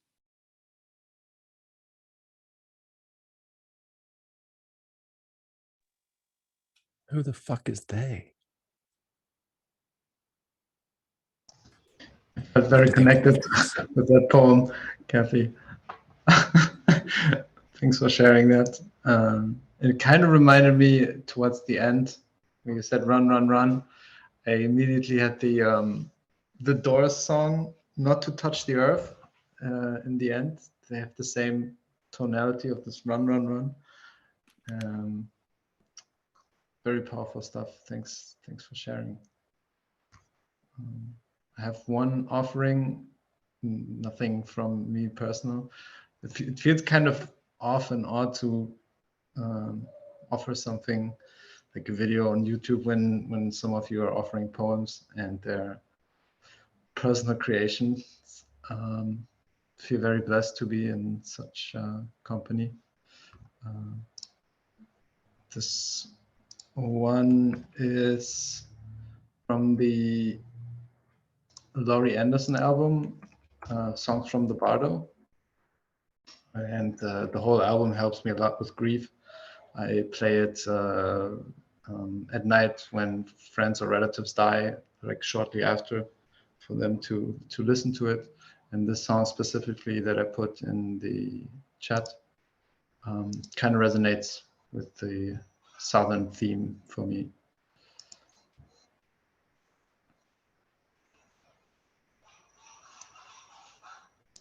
I think it's best if Randall plays it. I don't know about my audio, if it will work. If you guys want to listen to it.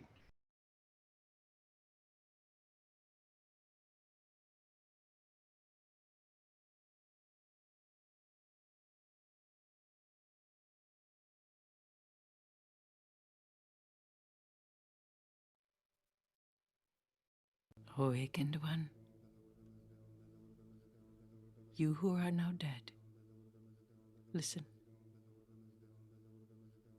If the womb entrance has not been closed, the time has come to take a body.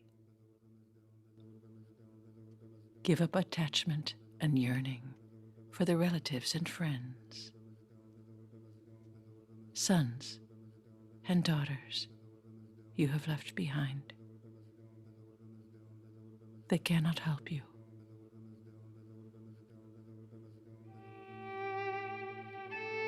Call on the name of the three jewels and take refuge in them. You should bless the womb you are entering as a palace of the gods and invoke the Buddhas and Bodhisattvas, especially the Lord of Great Compassion.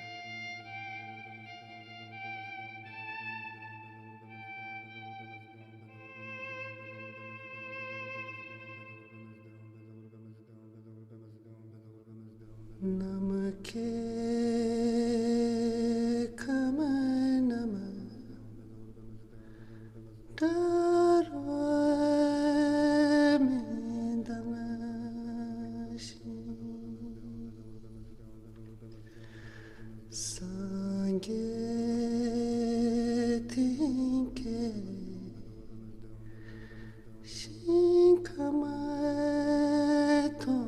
warasho Chui kamanama darwame dangashi sange karabu shinkamato warasho Sai kamanama darwame dangashi sange serepe shinkamato warasho me kamanama darwame dangashi sange marabe shinkamato warasho donge kamanama darwame dangashi sange janku shinkamato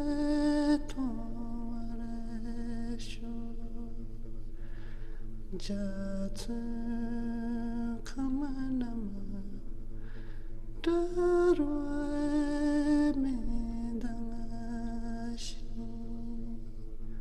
sange nato shinkamato arasho.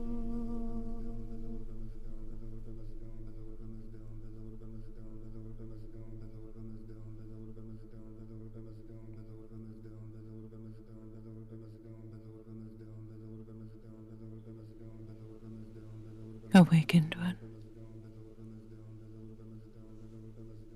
having arrived at the time of birth,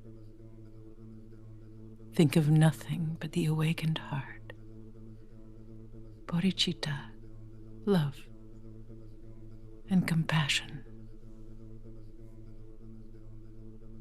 and attain perfect enlightenment for the sake of all sentient beings, as limitless as space.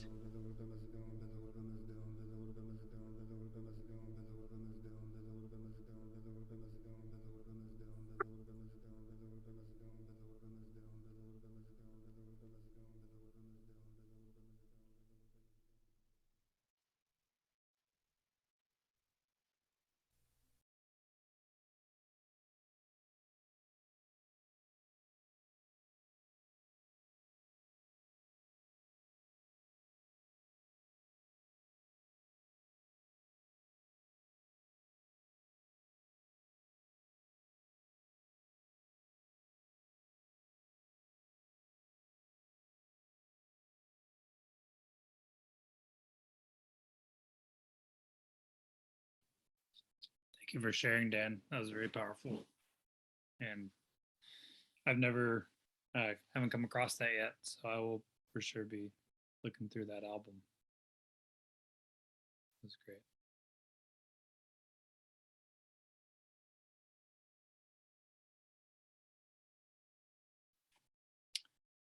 I have a piece I'd like to share. I was riding my bike one day and I was stopped at a light, and in front of me was a blue Amazon truck. And then behind that was another Amazon truck and another Amazon truck. And as the light turned green and they were turning left in front of me, it was literally an endless stream of Amazon trucks. And when the light turned red, there were still more Amazon trucks waiting to turn. And I came back from that bike ride, and this piece came, which is my lamenting, not just about Amazon, but about the way we consume. It's called Blue Truck. They stroll down the street like a tank column in Red Square, blue truck after blue truck with arrows darting in the air, pointing to a future this army's come for the heart of our small businesses in the name of efficiency and profit. The ones who can stop it are the witnesses. I mean customers, the ones who click add to cart. This land is prime for invasion or expansion, words paying tribute at the altar of our cult of progress. This land is prime for the exploitation of labor. The savior? He's shooting rockets into space so he can flee when the land's left fallow, barren, and waste, the result of capitalism's pathological race. But here's a pittance to save face. Who would have thought that a website could rape? It's ironic. The name bears presence of a great being, a forest so massive and mighty it gives air for the whole planet's breathing, the Amazon jungle. As it's slashed and burned, the destruction and construction, it's the same function that drives delivery trucks up and down each and every street, agents of consumption. Peddling products for profit, we keep buying, we can't stop it because maybe one more item will fill this hole in my heart. Is that awkward, or am I just being honest? And trust me, I am no saint. And every time that box is dropped on the stoop, I stoop down to pick up my shame for playing convenience's game. The button says buy now, and I am the problem. And even though I'm antsy and fancy myself as the solution, just one more order, I tell myself as I add to the confusion. How long do we have? 2 days. Spoiled by convenience, but hey, EBITDA and net revenue are up, so what can be wrong? The great engine of this economic song, and neither of us have a choice. It's a mandatory sing-along, they tell us. They're called centers of fulfillment, but I haven't seen the packages fulfill oneself. Today's shiny object is tomorrow's junk on the shelf. We need help. Great news. You too can have your own revenue stream. Watch this masterclass and join our dropship team. It's great. You'll never have to touch the products as they're shipped across all 50 states. Become your own boss with listings in this magical marketplace. But you may have to wait as your knockoffs are shipped from Indonesia and China. They're happy to oblige. A reminder that the poor pay a disproportionate price for our lavishes, clicks, and floss. Their sacrifice isn't in our price, like it's not in Amazon's cost. Isn't that nice? Nature weeps as she watches us peddle our wares, mindless consumers who keep kicking the can down the road without a care. In the end, she'll be holding the bag filled with the trash of all we once had before it was broken, upgraded, or obsolescence. It's sad. Blue truck after blue truck rolls through your town. Excuse me, I gotta go. I think I hear my doorbell now.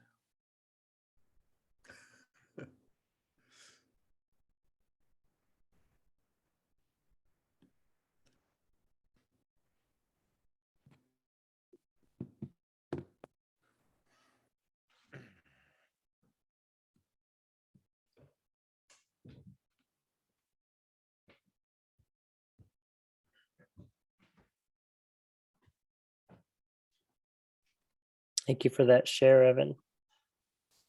I'll bump you to share the YouTube link to your recording of that if you want in the chat. Yeah, happy to. Richard, welcome, welcome, welcome. Yes, thank you. Hello. Hey, do you want to share some things that you're grateful for to drop in with us? Yeah. Well, I'm grateful for spring. I'm not grateful for the absence of rain in Sonoma County, California. And grateful to show up to this digital campfire and not have to worry which side of the smoke to be on. I am prepared to share something creative if it comes around to that. Yes, and why not now? Okay, I am going to hold up some pictures. This is, I have to stop blurring my background.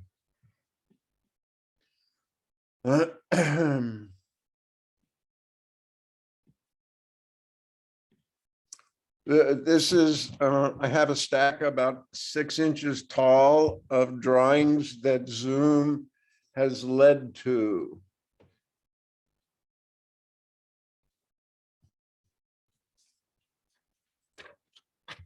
This is Zoom in a private universe. I'm just picking them off the top of the pile.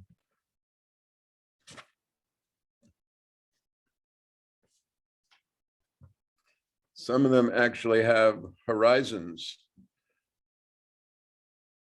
floors, and some are completely mysterious.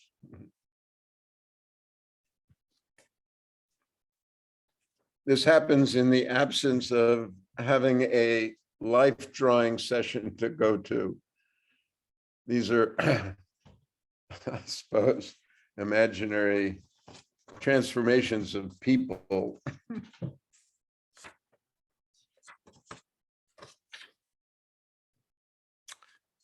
Anyway, I could go on for quite a while. I shan't. And if I were in a different space, I might read a poem, but I don't have a poem to read. where I am. Maybe next time. You got some folks chiming in on the chat there in response to what you shared. Great. Thank you.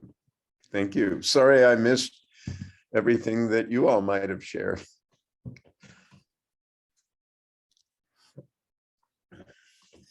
We're currently in the West within the medicine wheel, and so we've been sharing our lamentations, that which we mourn for, that which we're letting go, that which needs to die. Have you been to the north? That's where we're going next. Well, I probably qualify by nature as an old graybeard in the north. Well, and something to hold in your back pocket if you're up for it is you sharing your mother's poem that you shared with me once before. When we get to the north, if that's something you want to do, then by all means. Try to remember exactly what that might have been.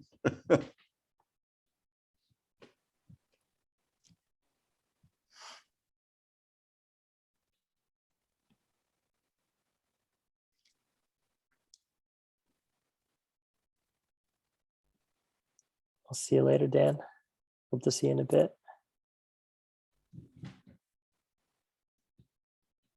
I've got a video that we can share. It's a short one.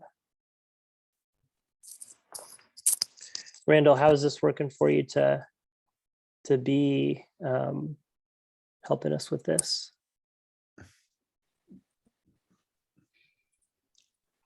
Works for me.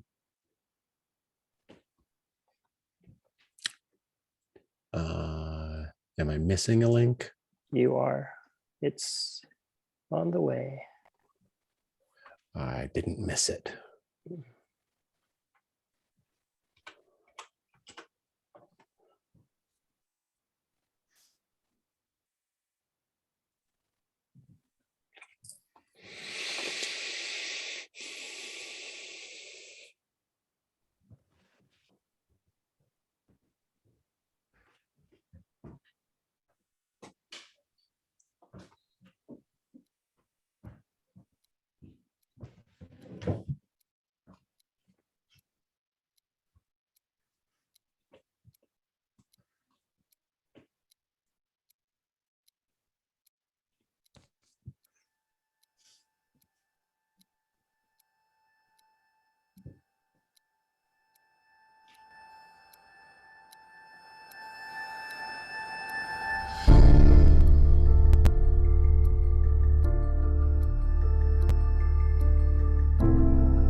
Alrighty.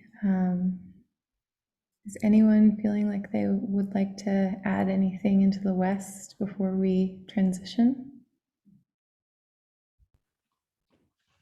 Everyone feeling complete enough? Okay. So we will head into the final direction for our ceremony today, the North. The North is the spirit of remembering our ancestors, wisdom, and whatever else that evokes for you. And so I'll lead us in with a very, very short poem. There is an echo of you in me from a faraway time that's right here.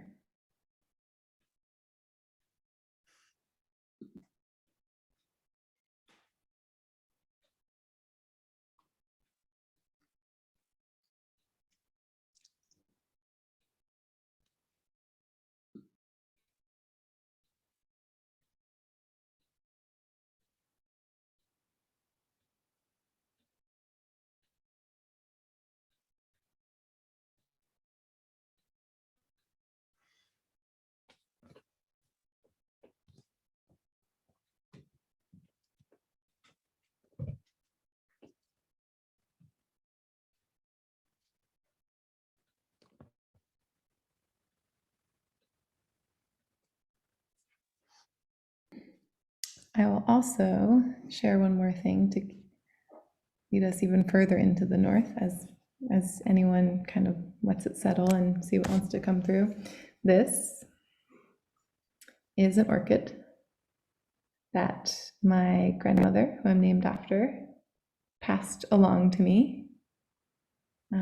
She is a master gardener. She's very, very friendly with plant spirits. They very much like her and have been in a relationship with her for so much of her life. And so she has been co-creating with this orchid and several others that I have taken on for her as she moves into a different chapter of her life. And so I have been co-creating with this one for about 2 months. And this ancestor of mine has gifted me with her beauty. And so I just bring her spirit into this ceremony. It's absolutely been a joy to look at the shape of an orchid flower and really contemplate it and meditate on it. I'm learning a lot from her. And her tendrils. She's got very wild tendrils that I find very funny. Yeah, and she needs a little bit of masculine structure in her life to keep her flowing, if you will. So I feel her wisdom deeply as an ancestor. And so she has kindly given us her art. And so I shepherd her in, if you will. Thank you.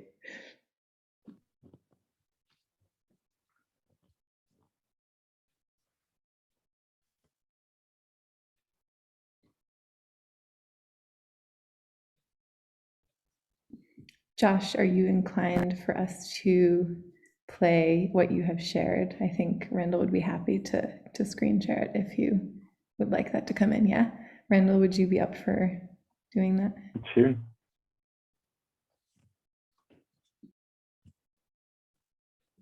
You don't even need to screen share though. You could just play the audio because all it is a visualizer. I'll share a link to the lyrics perhaps and make more sense why I shared it.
Listen closely.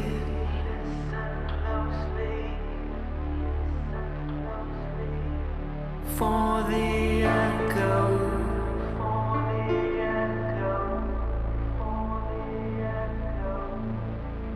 Of your genocide.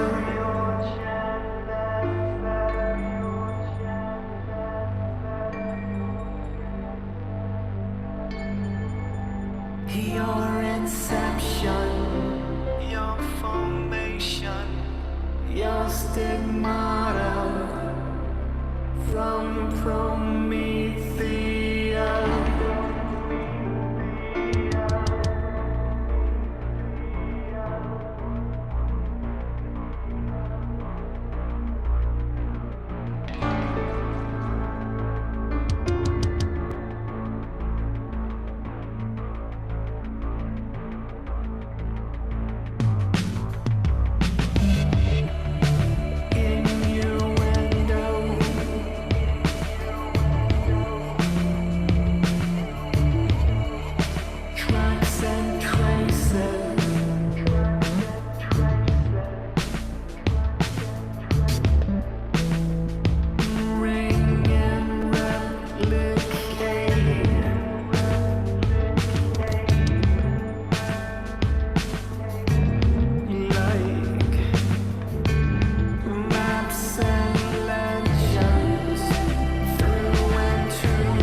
in the spirit of what's best left unsaid, I'll just point to the album title.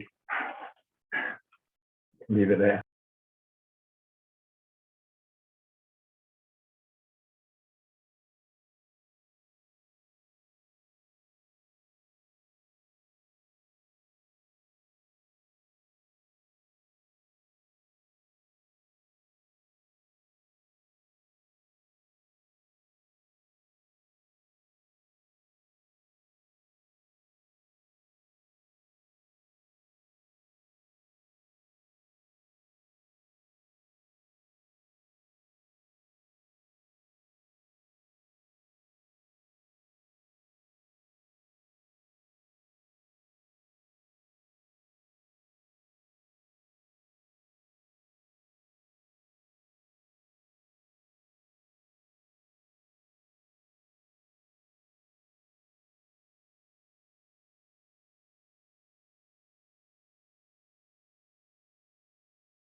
Well, in honor of the ancestors, I'll say a couple things.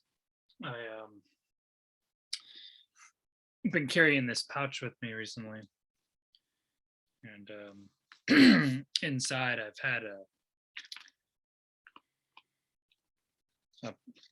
a hand-done version of my entire family tree that I've been carrying with me to keep it sacred, and I won't bear it on the Zoom call, but I've been carrying this close with me on my pilgrimage, and I've been reading a lot about epigenetics and the way that trauma is handed down. And something that struck me recently was the fact that there's a direct link between your grandparents and you, because when a woman is 5 months old in her mother's womb, she already contains all of the eggs, or the seed of all of the eggs that she'll ever have throughout her life, and her fertility and her future children.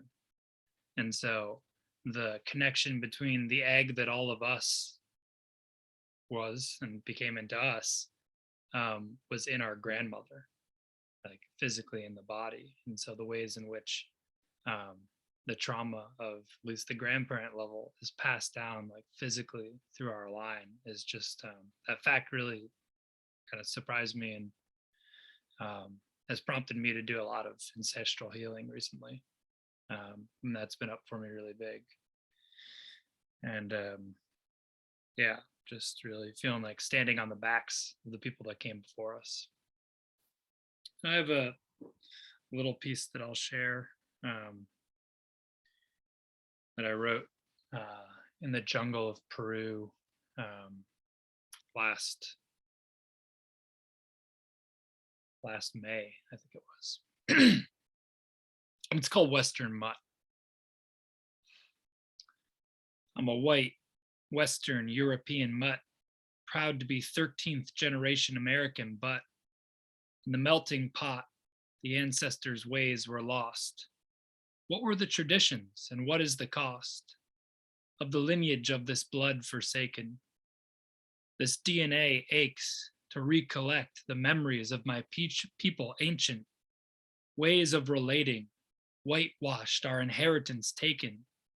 We need this now more than ever. There's no time to be patient. You see, there's a wisdom in the language, the natural tongue, the beauty of describing this world on how songs were sung, the power of each particular word chosen, how wisdom was passed down, generations, truth spoken. The continuity of our oral lines been broken. Within me, I can feel these encodings. They live on. I am that which they were hoping for. I belong to more than I understand, and how my feet long to walk our land slowly, step by step. As I talk and breathe deeply to reconnect, my heart wells with majesty and deep respect. Tears for the travesties and how little is left. What is my heritage and what is my culture? Have I been imprinted by American vultures? Have I learned to be a taker and rarely a sharer? How would you have me be, O wise forbearer?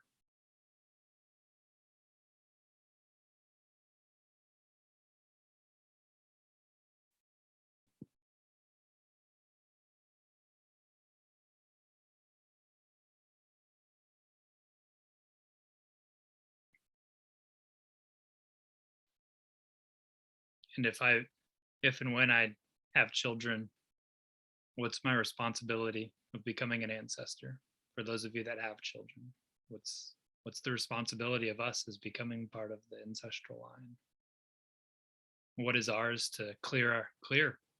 What is ours to heal from generations past? What are the patterns and cycles that we can choose to break or to start now in this incarnated life? And how is this body genetically and physically connected in that line, the one that can create children, and the one who is only possible because others created children as well through so many times and generations. So dedicated to my ancestors and to yours.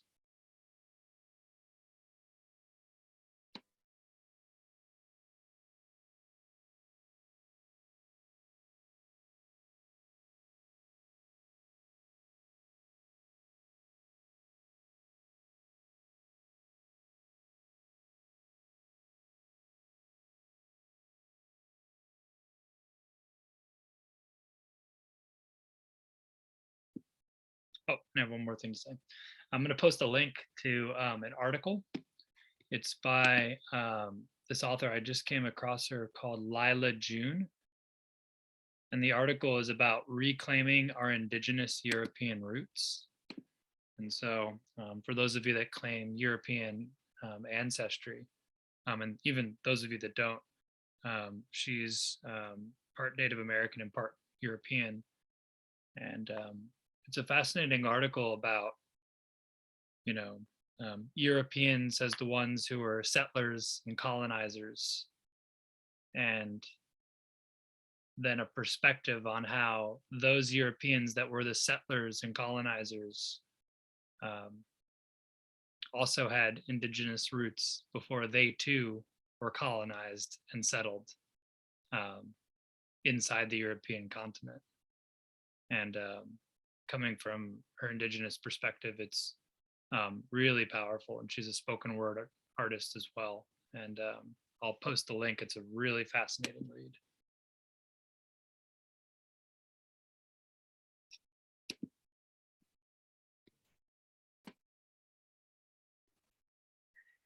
On the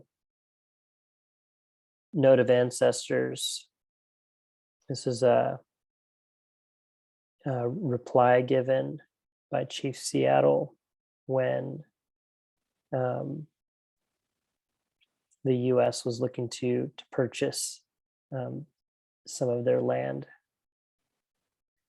And it serves as a good remembrance of a paradigm and perspective and way of relating to land.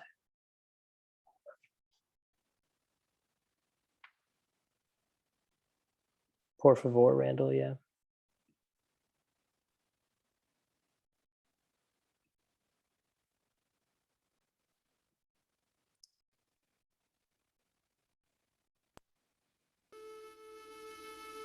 Thanks, Maya.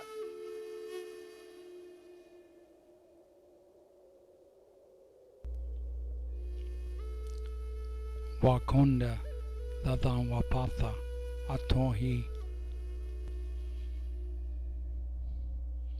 The great chief in Washington sends word that he wishes to buy our land. He asks much of us, but it will not be easy, for this land is sacred to us. How can you buy or sell the sky, the rain, and the wind? That idea is strange to us. If we do not own the freshness of the air and the sparkle of the water, how can you buy them? Every part of this earth is sacred to my people. Every sandy shore, shining pine needle, every mist in the dark woods, every clearing and humming insect is holy in the memory and experience of my people. I know the sap that courses through the trees as I know the blood that flows in my own veins. The shining water that moves in the streams and rivers is not just water, but the blood of our grandfathers' grandfathers. The air is precious. It shares its spirit with all the life it supports. The wind that gave me my first breath will receive my last sigh. We are part of the earth, and it is part of us. The rocky crests, the meadows, the ponies, all belong to the same family. The perfumed flowers are our sisters. The bear, the deer, the great eagle, these are our brothers.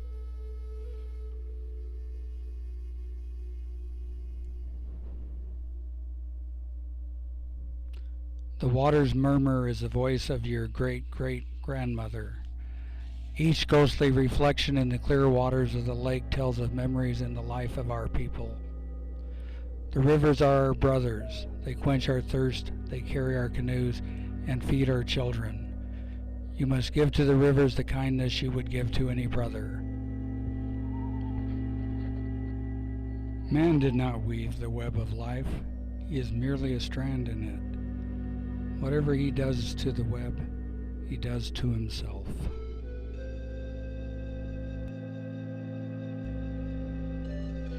The destiny of your people is a mystery to us. We know that the white man does not understand our ways.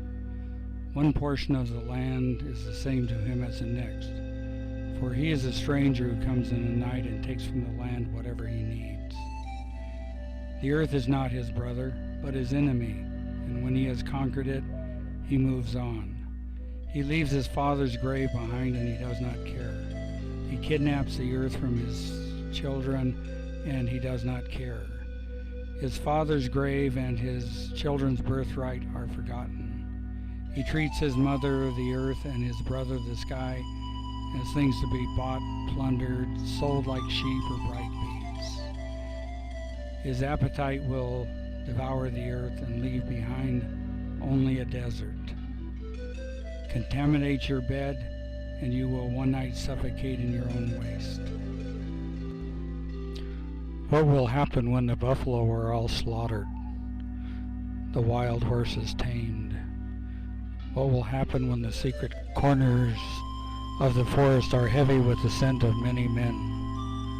When the view of the ripe hills is blotted by talking wires? What will happen when we say goodbye to the swift pony and the hunt?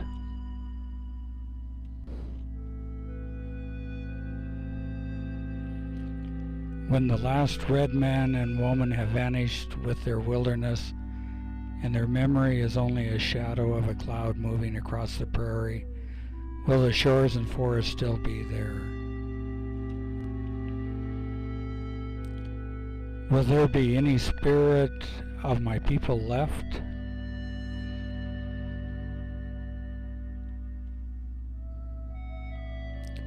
It will be the end of living and the beginning of survival.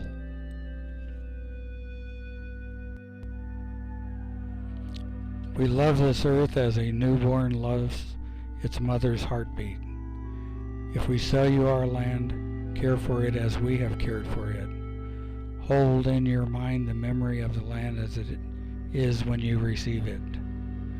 Preserve the land and the air and the rivers for your children's children, and love it as we have loved it. The earth is our mother. What befalls the earth befalls all the sons and daughters of the earth.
Sound of wind at the end of that. I had to turn up the volume on that part.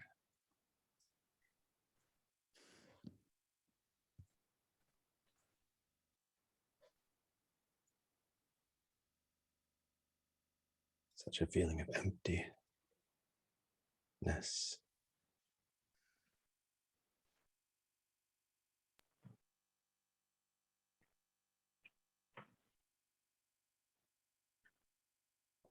Right now, for me, after listening to some of Evan's poetry, as well as watching that video, I'm thinking about Dr. Seuss. Dr. Seuss, as many people know him, incorrectly pronounced, but yeah, when the last, I can't even remember the tree, is cut down. Yeah, there's just so many parallels there for me in stories.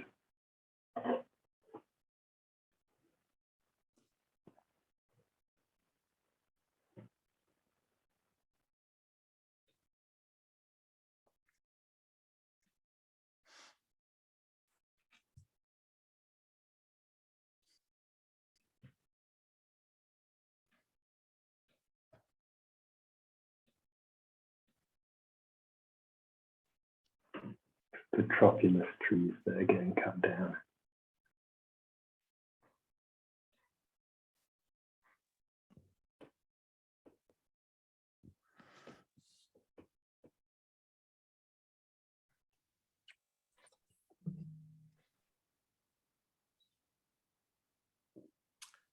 I was struck by the echo of one of the shots in the video, One Earth,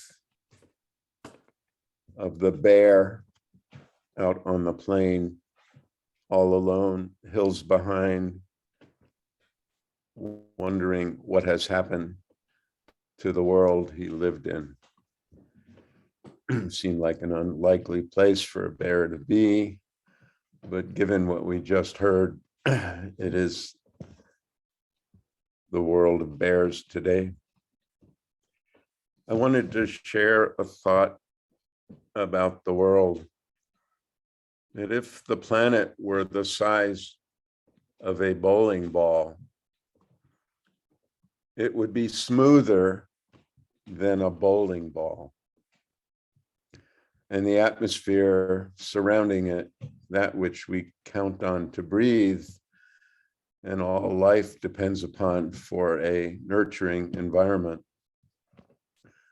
would be thinner than a piece of tissue paper surrounding the bowling ball. It's not necessarily helpful contemplating Chief Seattle's reply, but it does remind us that what we're doing is really, in many respects, minuscule and will be recovered from in 1,000,000 years or longer, which isn't a reason to sit back, but it is comforting in some respects when we think about what was and what could be and why we should perhaps live our lives differently. And because Chris brought it up, I don't remember what I shared about my mother, but it was about 352 days ago that she passed. And I'd like to remember her.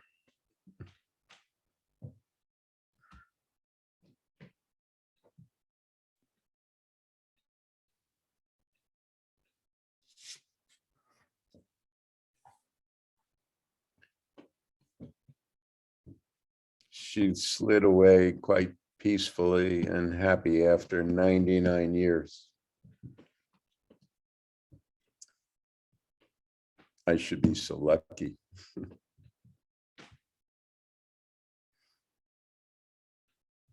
Thank you.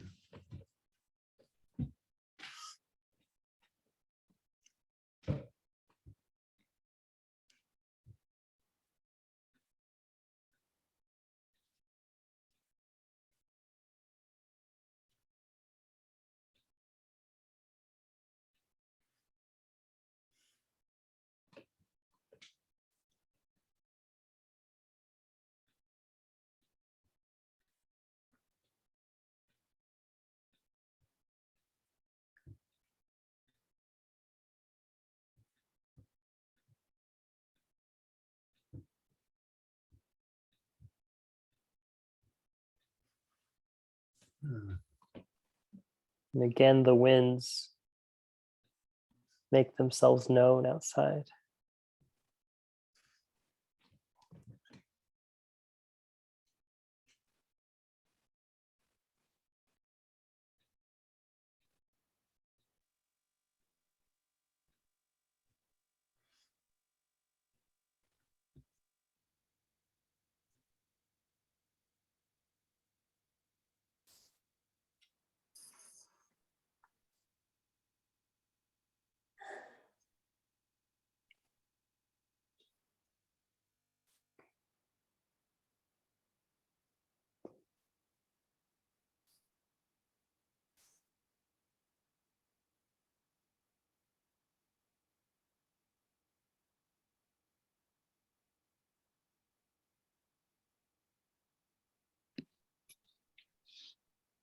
Well, it seems like a good time to close us out here at the end of this ceremony.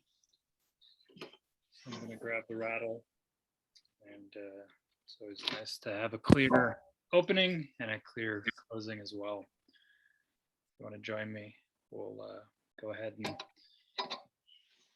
close everything out.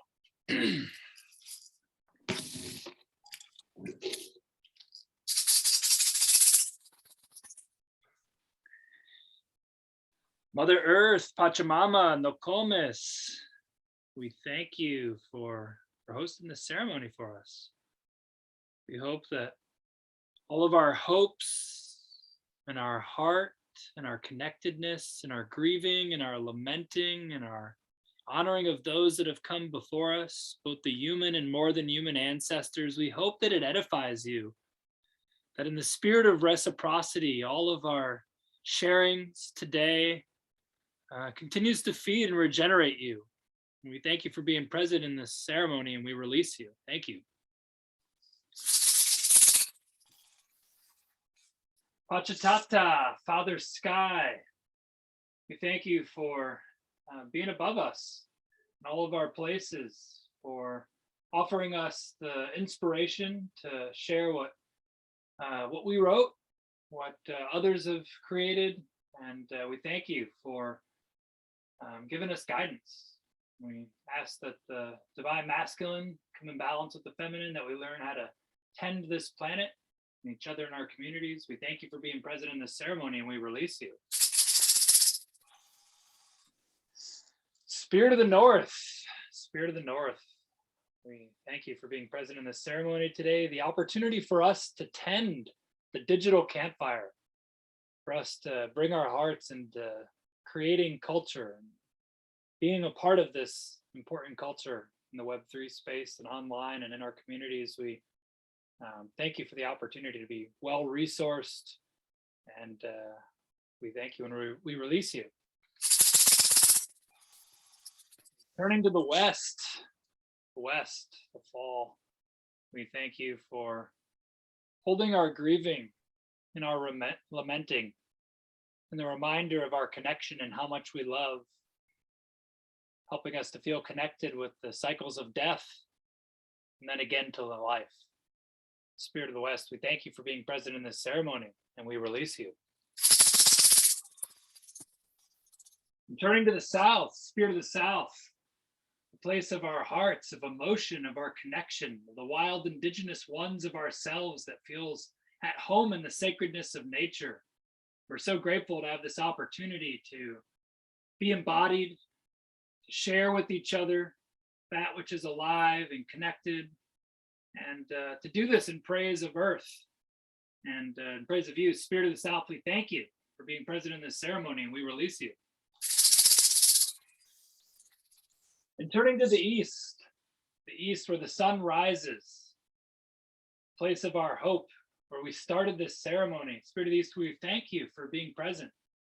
And we ask that as we leave this ceremony, that the seeds that were planted throughout it, in each of the directions and all of our sharings and the connections that we joined together to create in this ceremony, we ask that those seeds continue to sprout in the rest of this day and each of our days as we move forward, and that we may feel the aliveness as the sun rises each day. We thank you, and we release you. And last but not least, Great Spirit, we're grateful for our life, the opportunity to be connected with you and to ourselves, our unique essence and our souls. May our paths be invigorated by our ceremony today. May we have a great opportunity to continue to share all of this being space in our different communities, and may it serve all of us. You know, thank you. We release you. Aho. Oh.